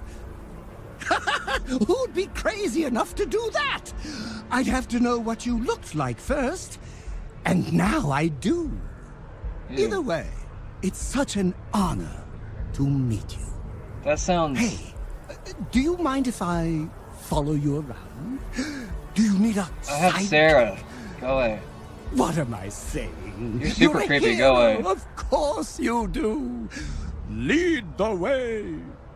What? No.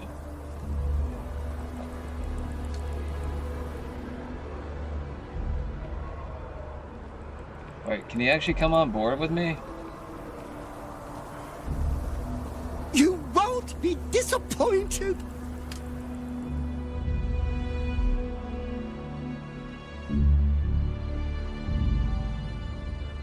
Oh, cool. Well, I don't know. Is this a bad thing?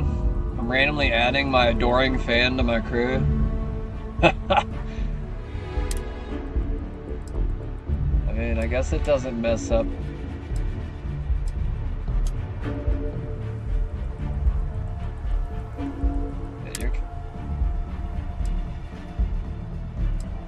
Sarah on the ship. I'm just trying to make sure I don't get rid of Sarah.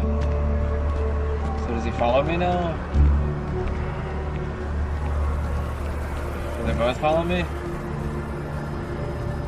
Just Sarah? Okay, good. Didn't want you to mess up my street cred, man. Be embarrassing. You have a nice day. Hair like that. He can be on the ship, he just can't like walk around with me. The United Colonies sure isn't taking any chances. I'm not like that in real life, by the way. I'm just... Gotta add some drama. Game looks great. Alright, Give the word and we'll get underway. That didn't do what I wanted it to. What's up, Danger Mouse? I didn't see you until now. My bad, man. Been talking to Sarah all night. What's up, adoring fan? You better not do anything weird on my shit, bro. You can just like, you know, adore me and stuff. That's about it. Just tell me that I'm doing good all the time. Yep, going to save the world. I don't even have to get in this chair. What am I doing?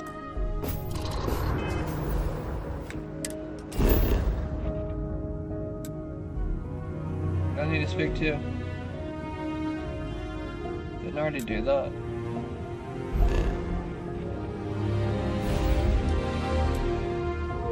Oh, okay, so I'm doing the right thing.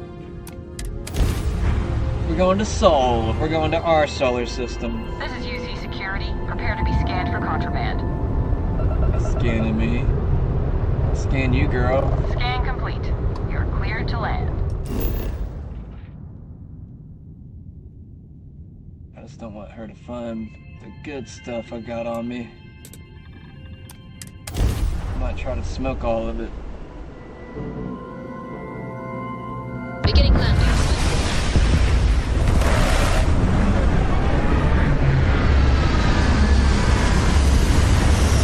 What planet is this? Is this Mars? Is that what I clicked on?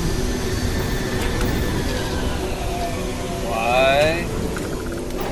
Is there like fire in the air? Exit ship. Just don't want what's his face to follow us. Alright, kid. We got around him. Let's leave before he notices. My adoring fan. We got around him.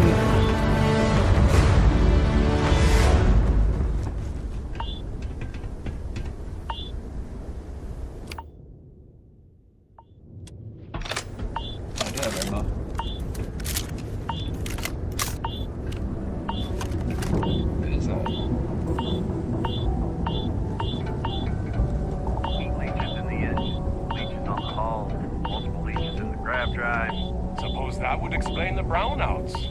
So, what's this going to run? If there are no other surprises, Got any? Mid-five You should figures. inspect your ship for Five just figures? every couple landings. 5? They'll cause plenty of havoc if left Fine. unchecked. Do it. I'll be at the bar.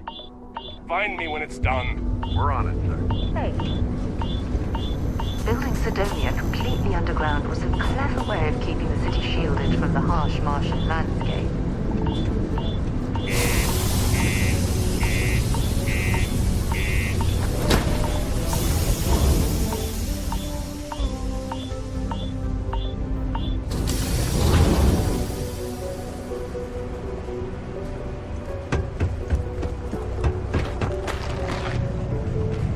The Lux condos aren't anything special, but plenty of people call them home.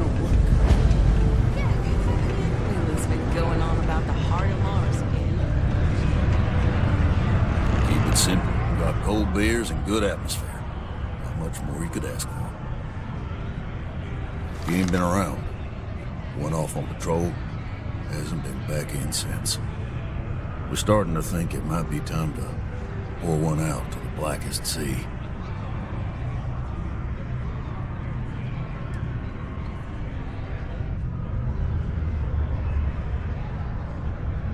You in the service? I know the feeling, but, you just get so used to losing people. Look, nothing more I'd love than to help out a fellow Martian. Especially one that's missing. But, He has a tab, and you don't know if he's coming back. it's a lot of credits, okay? I let it slide for a long time because he's a regular, but if I'm out all that money, I got problems. How much? What do you say? I like persuading.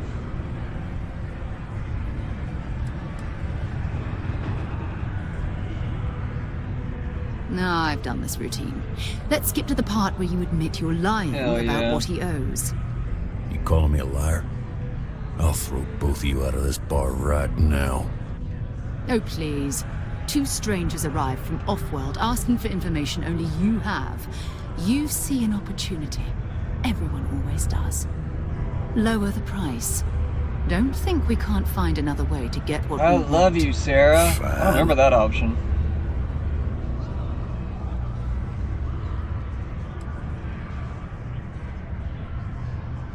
Come on. Life on Sidonia ain't hard enough. You gonna guilt trip me?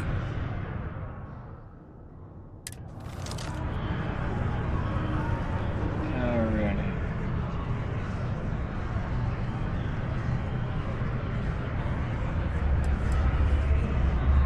Don't try to guilt trip me, okay?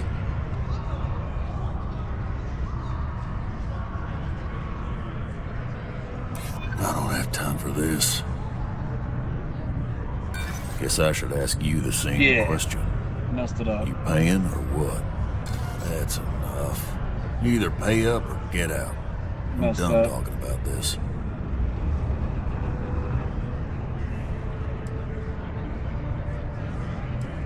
Agreed on a discount, right?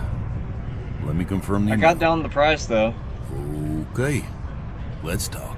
At least Sarah Last time did. I was here, Moira kept yelling about the lady I'll of give her love, credit this time. singing songs, all that kind of thing. Venus? That's only one planet. Hardly an entire patrol route.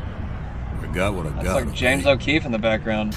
That literally looks like James O'Keefe in the Romantic. background.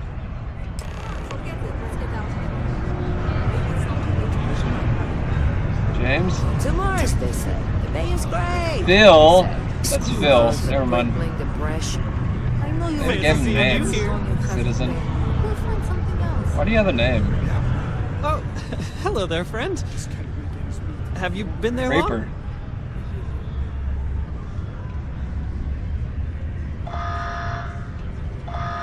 Oh, good. I thought maybe I'd fallen asleep. But, oh my, I've forgotten my manners. Phil Hill, at your service. Yes, it rhymes. My parents had a thing about rhyming. My siblings are named Bill, Why am I Jill, and talking to Sil. you? The Hills. What a thrill. But there I go again. You aren't here to talk about me. Definitely You're not. here to talk about List. Sounds like we're about to hear a sales pitch. What?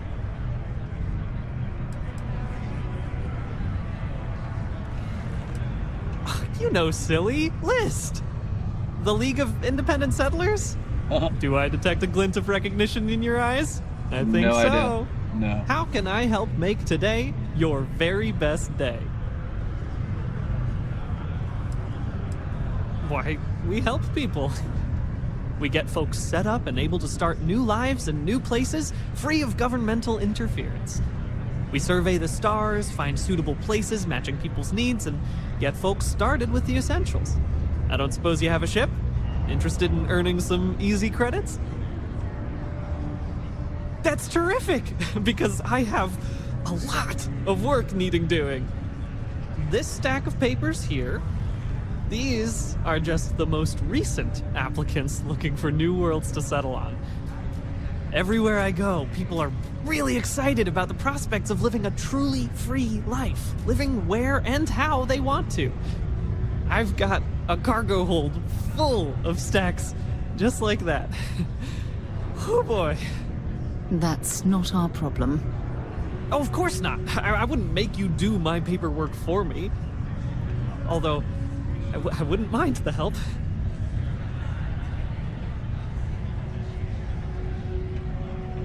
It's just additional Fantastic. missions, so That's exactly the can-do, helpful attitude that List looks for I need to in play all some its different employees and contractors. different roles We're in the looking game. for folks with ships and So or I have a different basic people storyline. skills to seek out suitable planets and leads on potential clients. I don't suppose you possess Can't either play of the those same game as qualifications. him. You know, I can tell that you do, just by the little we've interacted already. Most importantly, we need to collect data on habitable planets. The more habitable, the better. You know, that oxygen and water are musts. Other signs of life, even better. Okay. Secondly, we're always looking for new applicants. So, as you travel around meeting people, when the occasion arises, see if you can interest them in signing up for the list. I'm Sign 'em pretty up sure for, I like, their overheard some MLM. people in here talking about wanting to start a new life. Why don't you start? Excellent. Thank you. Whoops. Nearly forgot. Take this. Before you say anything, no, Mars is nothing like Earth. Heck, even Earth is nothing like what Earth used to be. Alright, Sarah. You ready to go? Let's get you a sandwich. What's up, bro? Mars isn't forever. I can't even talk to you. Oh, yeah, I can. What you need is a change of scenery. I need a change of scenery. Let's get out of here. Hey, good to see you.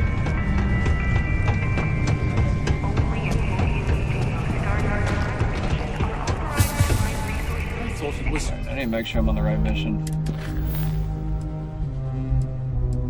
Cool.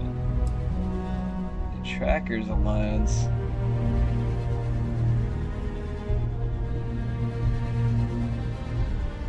Mysterious Tracker. I don't remember that. Is that like new missions? I feel like they added some stuff to this game. Go to Venus. It's a couple of nests. They're,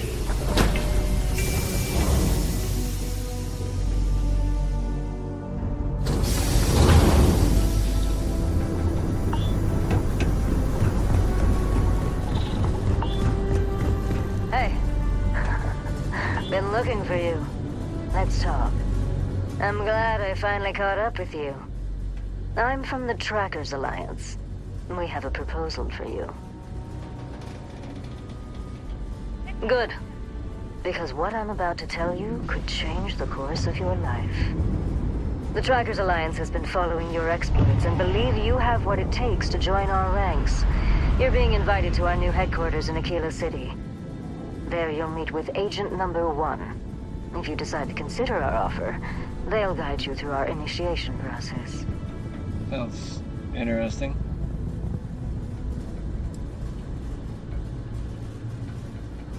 I suppose we will. I'll be heading out soon if there's nothing more. Remember, Trackers Alliance HQ in Aquila City. What do we Speak track? to Agent Number 1.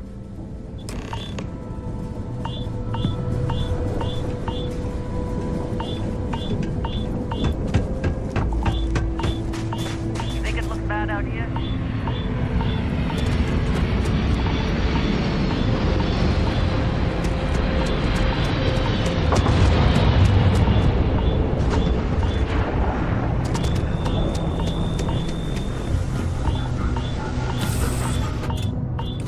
Get on deck. What's up, adoring fan? I heard that you're so fast you can run around a planet. Of course. I'm an open book. Read me, write me, listen to me on your preferred electronic device. It's all fine. Shut up. Jeez. My God.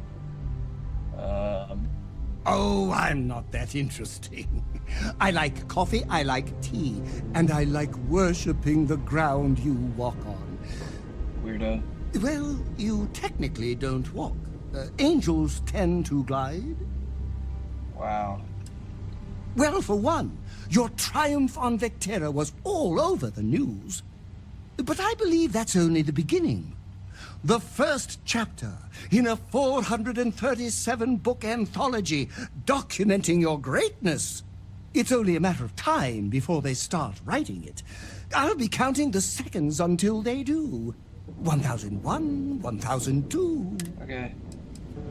Oh, don't worry. My love for you is completely platonic. Unbreakable? Yes. Unyielding? Absolutely. Romantic? Oh, God, no. I would never sully something so pure with something so ordinary.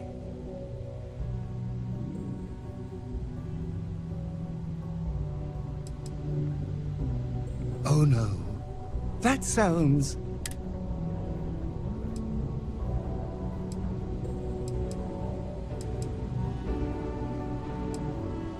You take your fandom up a notch?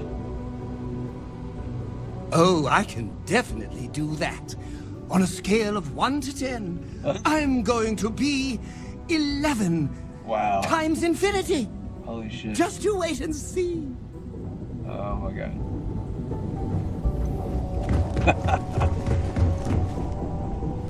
I like starting trouble. Hopefully it's nothing too weird. Fuck on.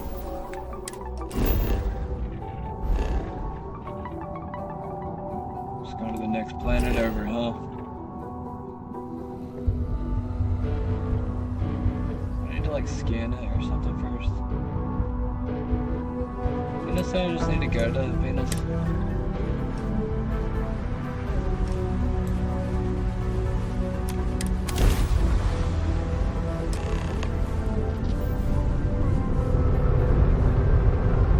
Hello, what do we have here? See that cluster of ships? Varun Zealots. You ever run into one? Completely devoted to a deity they call the Great Serpent. The devourer of the I'll let you guess what happens if they spot us.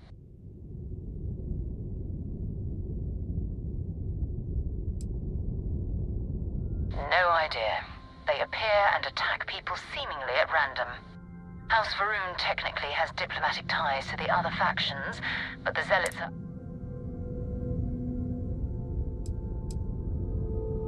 No other ship readings in the area. And I doubt they'd be so calm if a Vanguard had flown by recently. No, but I think I see something else that might. There's a UC satellite beacon hovering just... If we can get close enough to it, we could download its logs and figure out where our Vanguard was heading to next.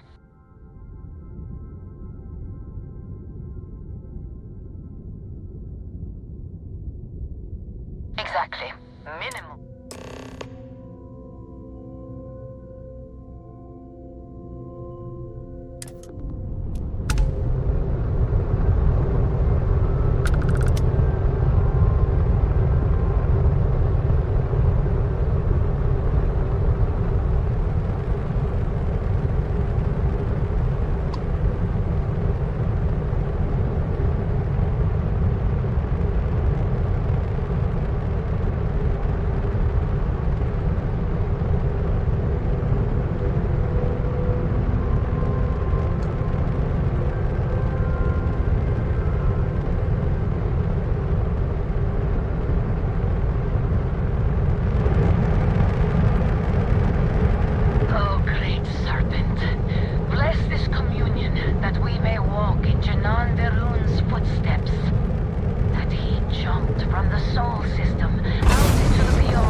hasn't been picked clean yet. Oh, that's not good. Earth and everything around it was abandoned a long time ago, and the old star yards are crawling with spacers and other scavengers.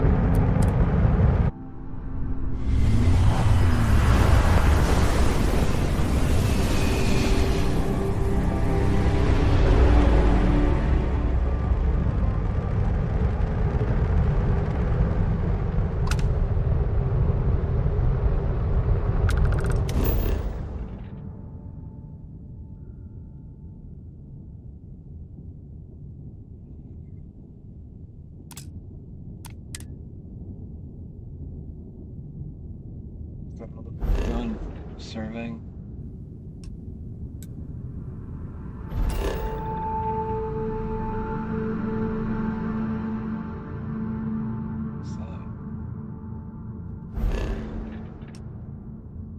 Let's zoom in.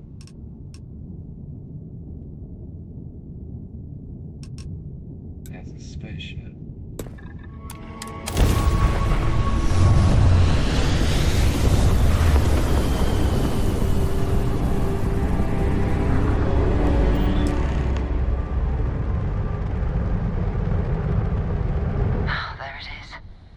Galactic Star Yard, still orbiting Earth's moon.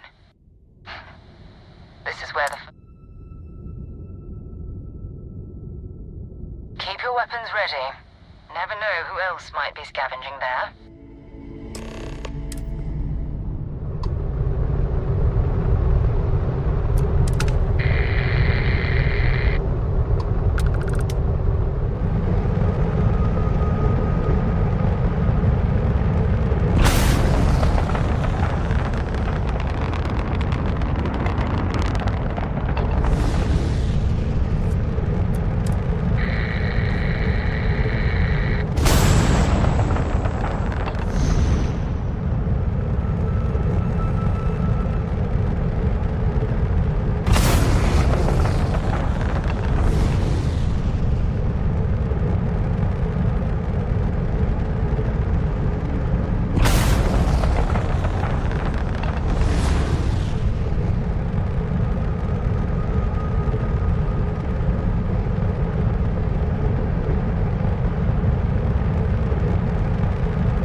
Docked.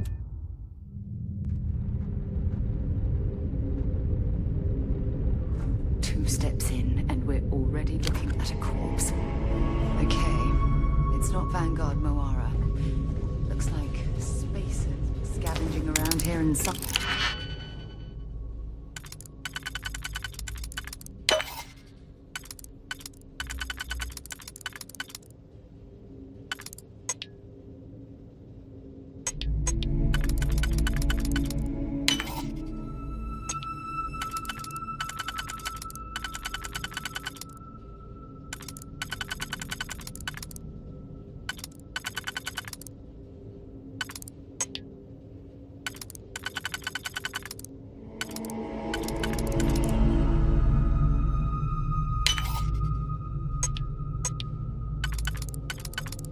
Someone else came in and said hello. Oh, this won't be your last encounter with a space crew. They pillage abandoned facilities and shoot anyone who gets in their way. They're even less organized than the Crimson Fleet. Just countless desperate groups scavenging and killing to survive.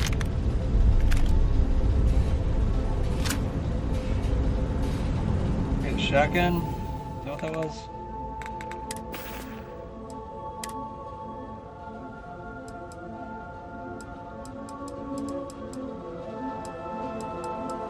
Where is it? Oh, there it is. Yeah, it's a shotgun.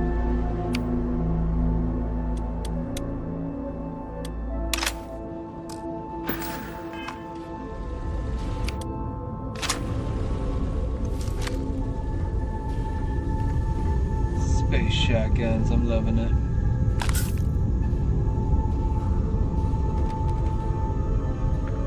Piggy pig. Sarah. You don't gotta get that close. Excuse me. Excuse me. Get out of the way. Claustrophobic. I'm not. My character is. I like it when she gets close. My character's kind of weird though. We just met.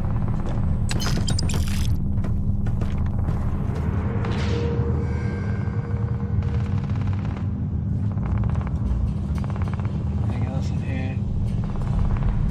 Nope.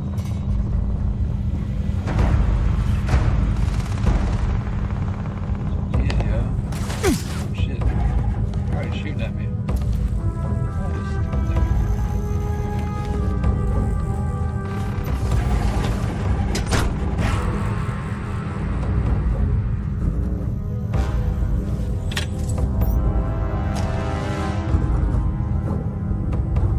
Frag grenade.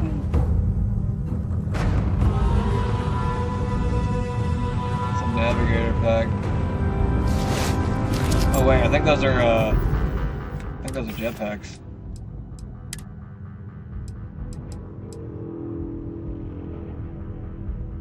For whatever reason, it wasn't working earlier though.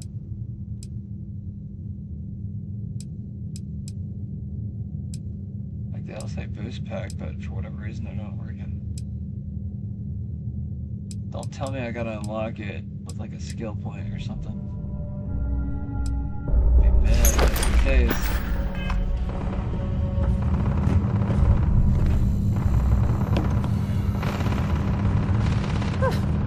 Cowards. That's what I'm saying.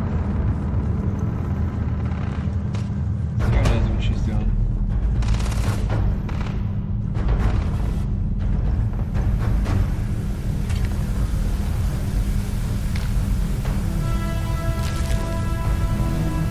Got tons of food in here, baby.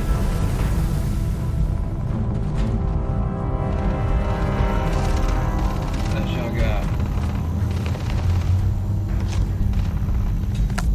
Stores all kinds of health. I love it.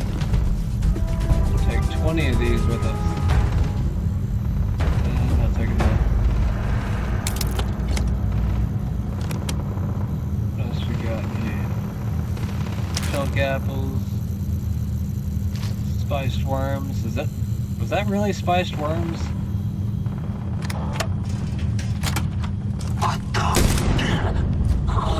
Sorry. That was an ecliptic mercenary. I was gonna do that to you either. What are they doing here? Scavenging a star yard is a bit low end for them. Don't leave any of that behind. I don't see how much better of a suit it is. Where'd it go? I just picked it up. Picked up this one. That looks pretty cool. That's a jetpack. Now, how the hell do I get it to work? I don't know why it's not working. Can't use my jetpack for some reason. Am I ever encumbered? Got all the food in here. We got onions. I love onions. I love space onions. What's that? Oh, never mind. You get everything you need, Sarah? Oh no, did I not get your suit? What's a solstice? It's a weapon. Where is it? There it is. Yeah, it's a laser pistol. I'll put it put it over here for now.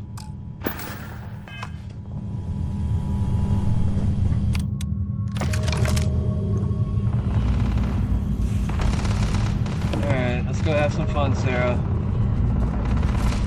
Who's shooting it first?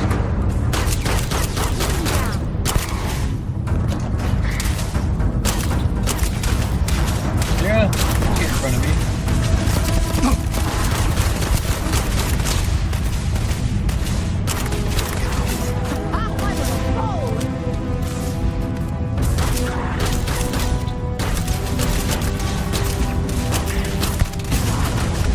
Don't take my kill, Sarah. Jeez, I had to reload.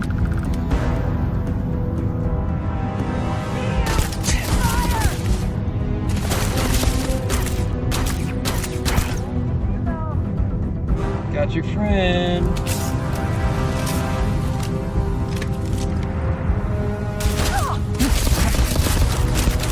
Outward diet over!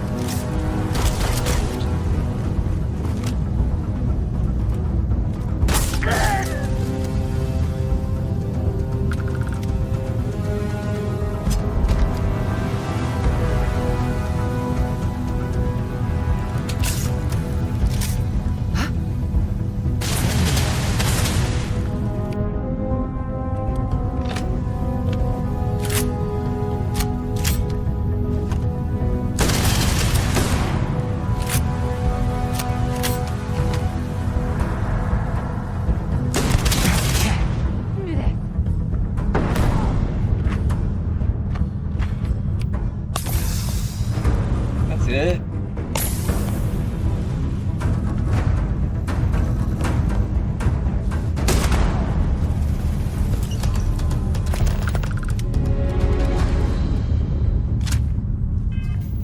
Is it better than my current Equinox? Sometimes the modified ones are a little bit better. Yeah, I think it is. Energy is down though. What does that mean?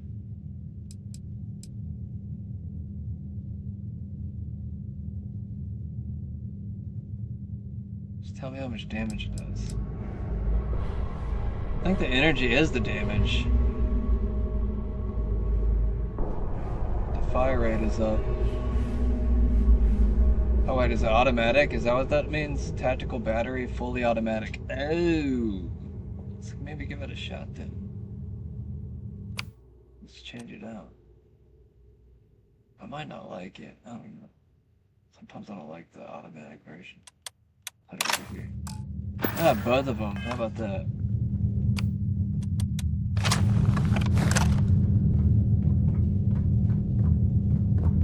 Dispensing. Stuff you don't need.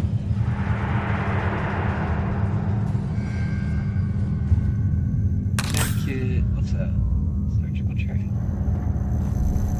I don't know where I'm going now. I'm like lost. Too many rooms. Too many rooms. Sarah, I'm lost. Can I go in here yet? Yeah. I'm just gonna follow the ridicule. How about that? Sounds pretty good. Pretty good idea. What you think, Sarah? Oh, we can do that.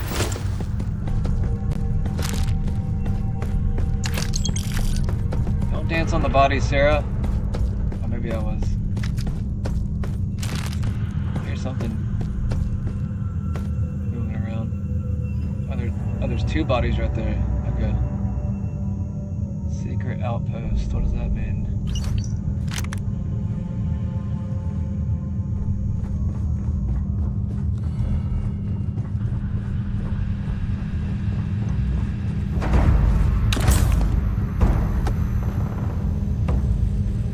Enemies on the map now. Ooh, I like that. Used my ammo too quick though.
alive over here, buddy? You bleed out?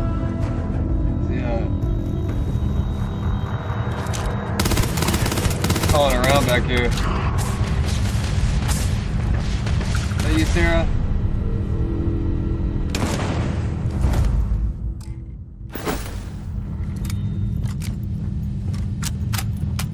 What are you doing over here, Sarah? We still need to find any sign of Vanguard Moara. Keep your eyes open. You're Bye-bye. right. You're right. Bye-bye.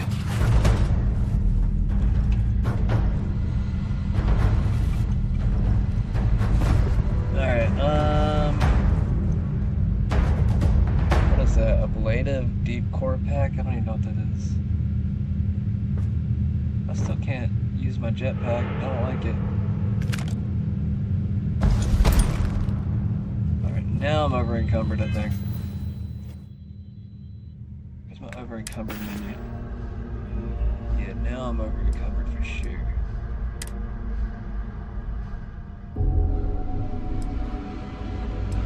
I'm just gonna go and drop this. I don't really care about it. Too heavy.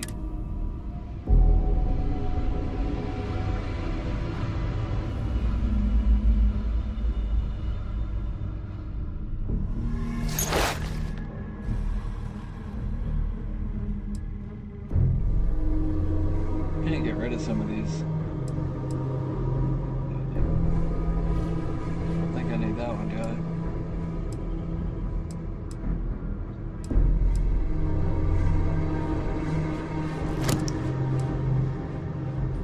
Rid of all these cheap ones.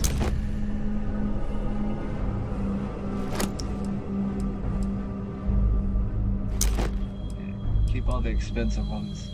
That one's cheap too. That one's rare though.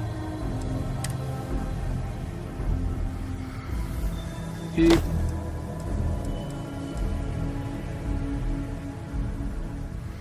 I didn't know why I have that one.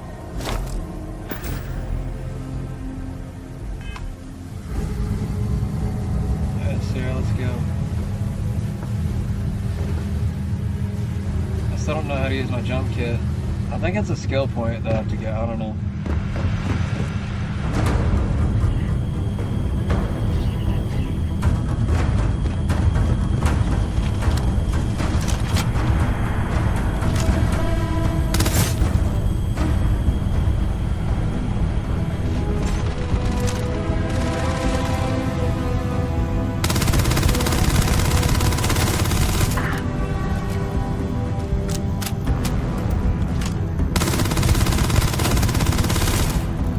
So much armor.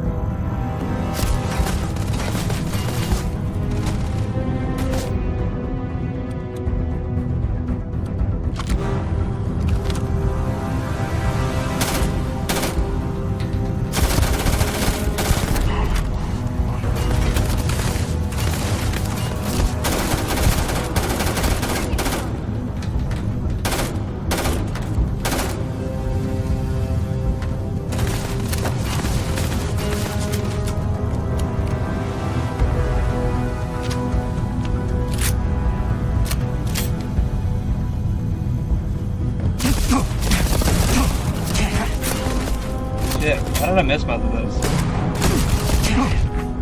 Fuck.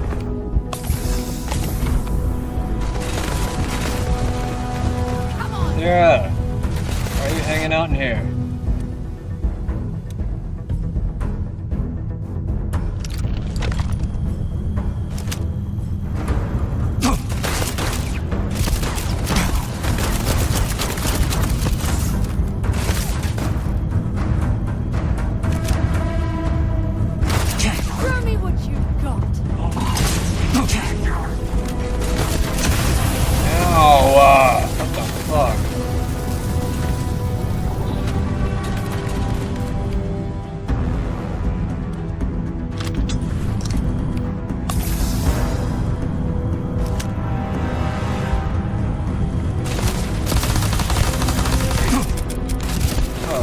Dude just like popped up right in front of me.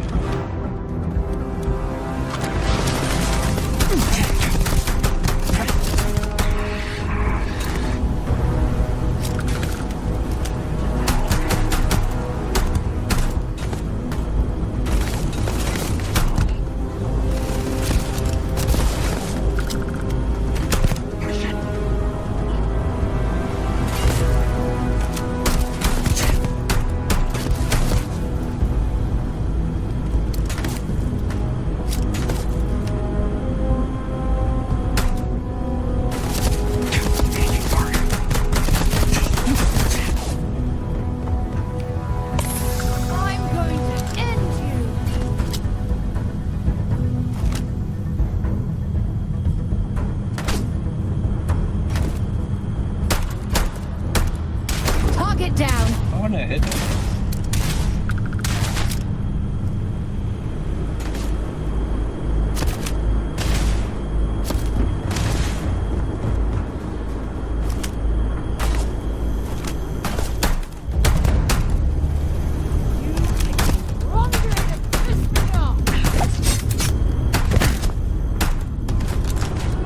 Head faster, bro.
Can I climb over that? Oh, there's no glass right there. I don't know, I don't care.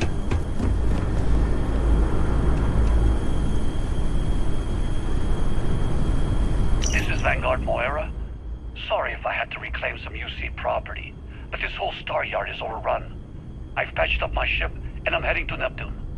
Going to put in another request to get the fleet out here to deal with these spacers. But until then, if any of you thugs are listening, I'm the damn ghost stealing your stuff in the night. Clear out while you have the chance. It's almost daring the spacers to come after him. It's actually not a bad plan. Much better odds destroying one of their ships than fighting them.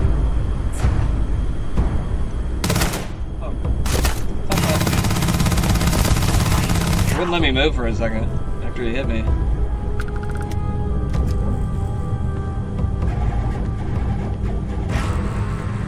Get out of the way.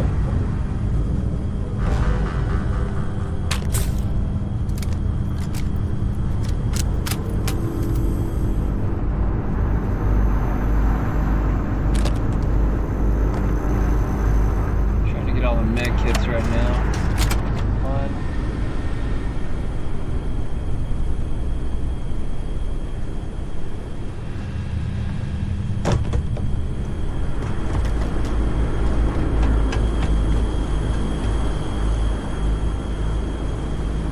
Back away the camera now.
up, dude? How may I serve you?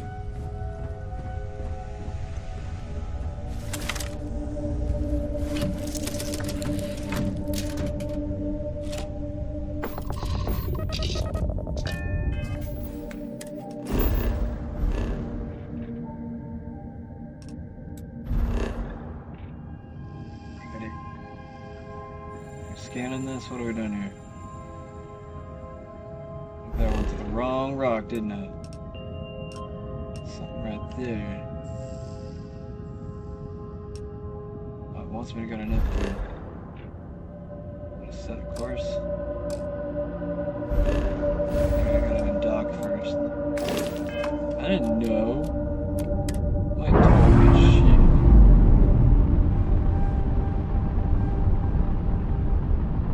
That ship will carry the memory of your visit. Yeah, we can go, right? There we go. Forever. How long have I been playing? We ought to be getting off of here soon. I've been playing for, or at least been going for almost 4 hours now, it seems like. There's a ship just drifting out there. No time to take in the sights. That could be our vanguard.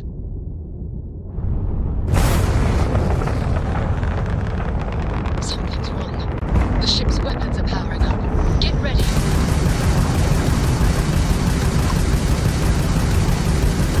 Vanguard to civilian ship. Come in. If you stop shooting at us, we'll be more than happy to respond. Works hijacked my ship. I find a couple of them, but they've locked me down. Really could use an assist. We blow that ship out of the stars, he's dead and our artifact's gone. We're going to have to board. Target the engines. Once they stall out, we'll have our chance.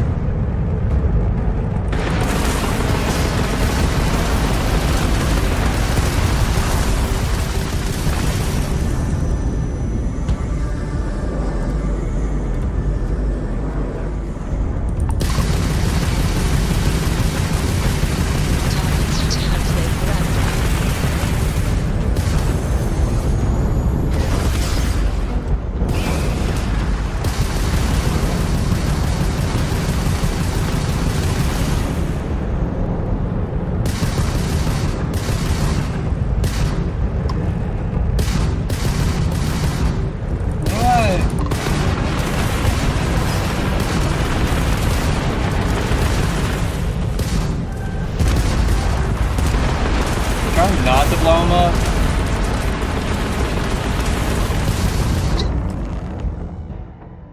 That's it. I'll start the door. Team, come on. Let's go rescue that vanguard. Doesn't move. So I was like trying to slow down on shooting. I was like, when does it allow me to die? Right on the money.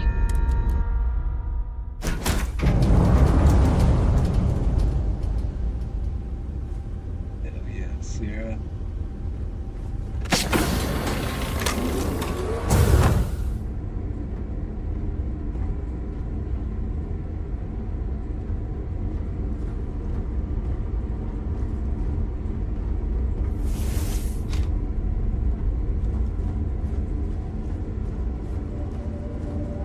Okay. Where do we go? This way? No?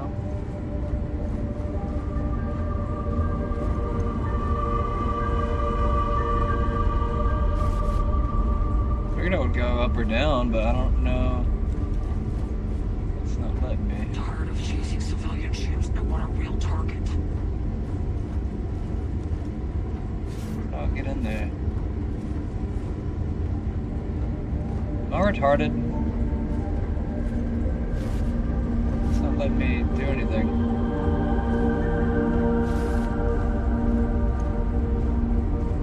I feel like they locked me in here or something.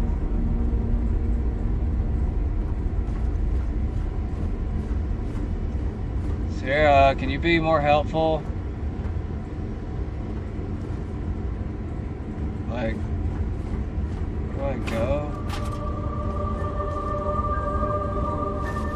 How is there... Why do, like, none of the doors work?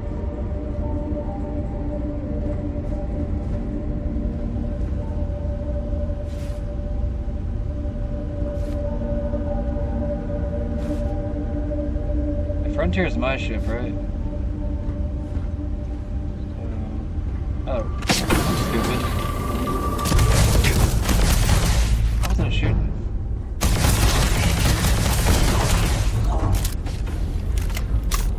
Oh, this is the semi-automatic one. That's why. Lower the temperature. Our voice got deep for a second.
I got to meet whoever you two are.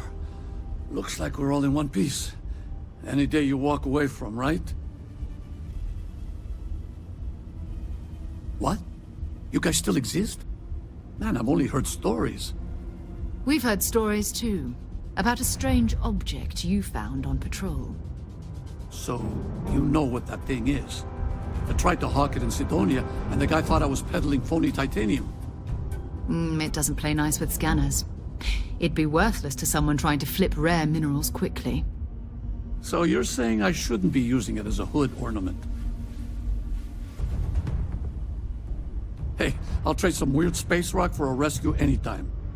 Hope you figure out whatever that thing is. Let's grab the artifact. Yeah.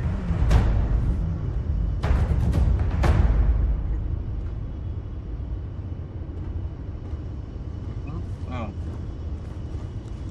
Where? Good work.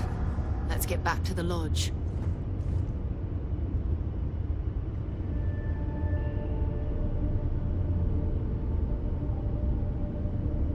Yep, get back to the lodge and we'll be done for tonight.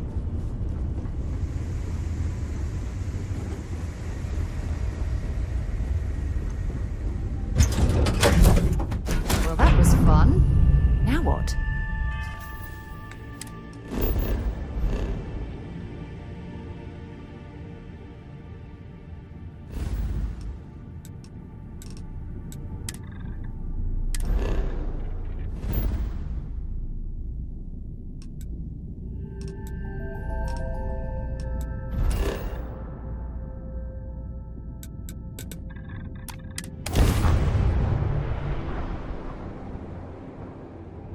I don't have extra steps.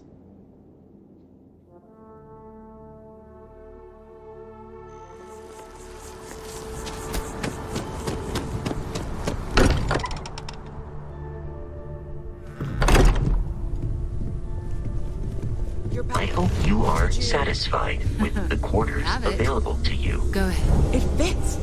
Energy spiked a bit, but it's restabilized. Is there anything new showing up? No, it's the same as before. There's a massive output as the artifact is added, then it harmonizes. Like it's waiting for the others. That's speculation, but I think you're right. We need more. Here. You've earned this. Welcome to Constellation. As a full member this time. yeah. We're going to do great things together. All of us. By the way, how would you like to keep traveling together? I'm not sitting behind my desk for this. These artifacts are a new chapter for Constellation, and I'm going to be out there for it. And I want you out there as well. You can be my girlfriend. Got results. Let's go, I Sarah. need someone like you watching my back. All right. We've got a few more leads we should talk about. First, there's an expedition that Samco has been putting together. It's in Freestar Collective Space, and he knows it inside and out. There's also the Eye, our star station in orbit. About time for you to meet Vladimir. He's been hard at work tracking down more anomalies. And last but not least, Noel. Have we heard anything from Barrett yet? A courier from Argos Extractors came by to let us know they're packing up the operation on Vectera. But that's it, no other word. That's not good. We should get over there and check on Barrett in person. Cool. Oh, that's right. He wasn't here when you first showed up. He should be back by now. I'll let him handle the introductions. If I steal his thunder, I'll never hear the end of it. Okay. I cannot wait to meet him. And you must be the latest poor fool to get dragged into our dysfunctional little family. Whoa. I know a few dark sides of the Aquila Moons, but if you're looking for deep history lessons, well, I'm gonna fall asleep before you do. Trust me. Don't encourage him. Kuriko, by the way. Hi. Nice to meet anyone brave enough to fly the frontier. Know a thing or two about spacecraft, do we? Hey, don't spook our new friend. Frontier's a fine ship. Honest. Now, let's talk business. Sarah tell you about the expedition? Sure enough, that's where we're heading. The three of us are heading to Aquila, for a settled planet of the Freestar Collective and, not coincidentally, the home of their capital, Aquila City. We'll land in the city's spaceports, but the frontier's our goal. It's rough country. Spawned a lot of stories. And I got a lead on a tale that makes me think one thing. Artifact. Okay. We'll meet you on board your ship. Talk more when we get there. Once we land on Aquila, it's gonna be you and me. So if you want to do any freewheeling before then, Cora and I will just be riding passenger.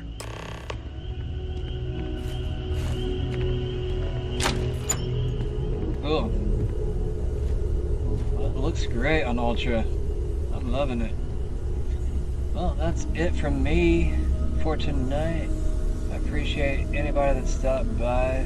Go ahead and like the video if you like. If you're new to the channel, please follow. And we may or may not be on tomorrow. We may be on the next day. Check back. And you'll see for yourself. Have a good night.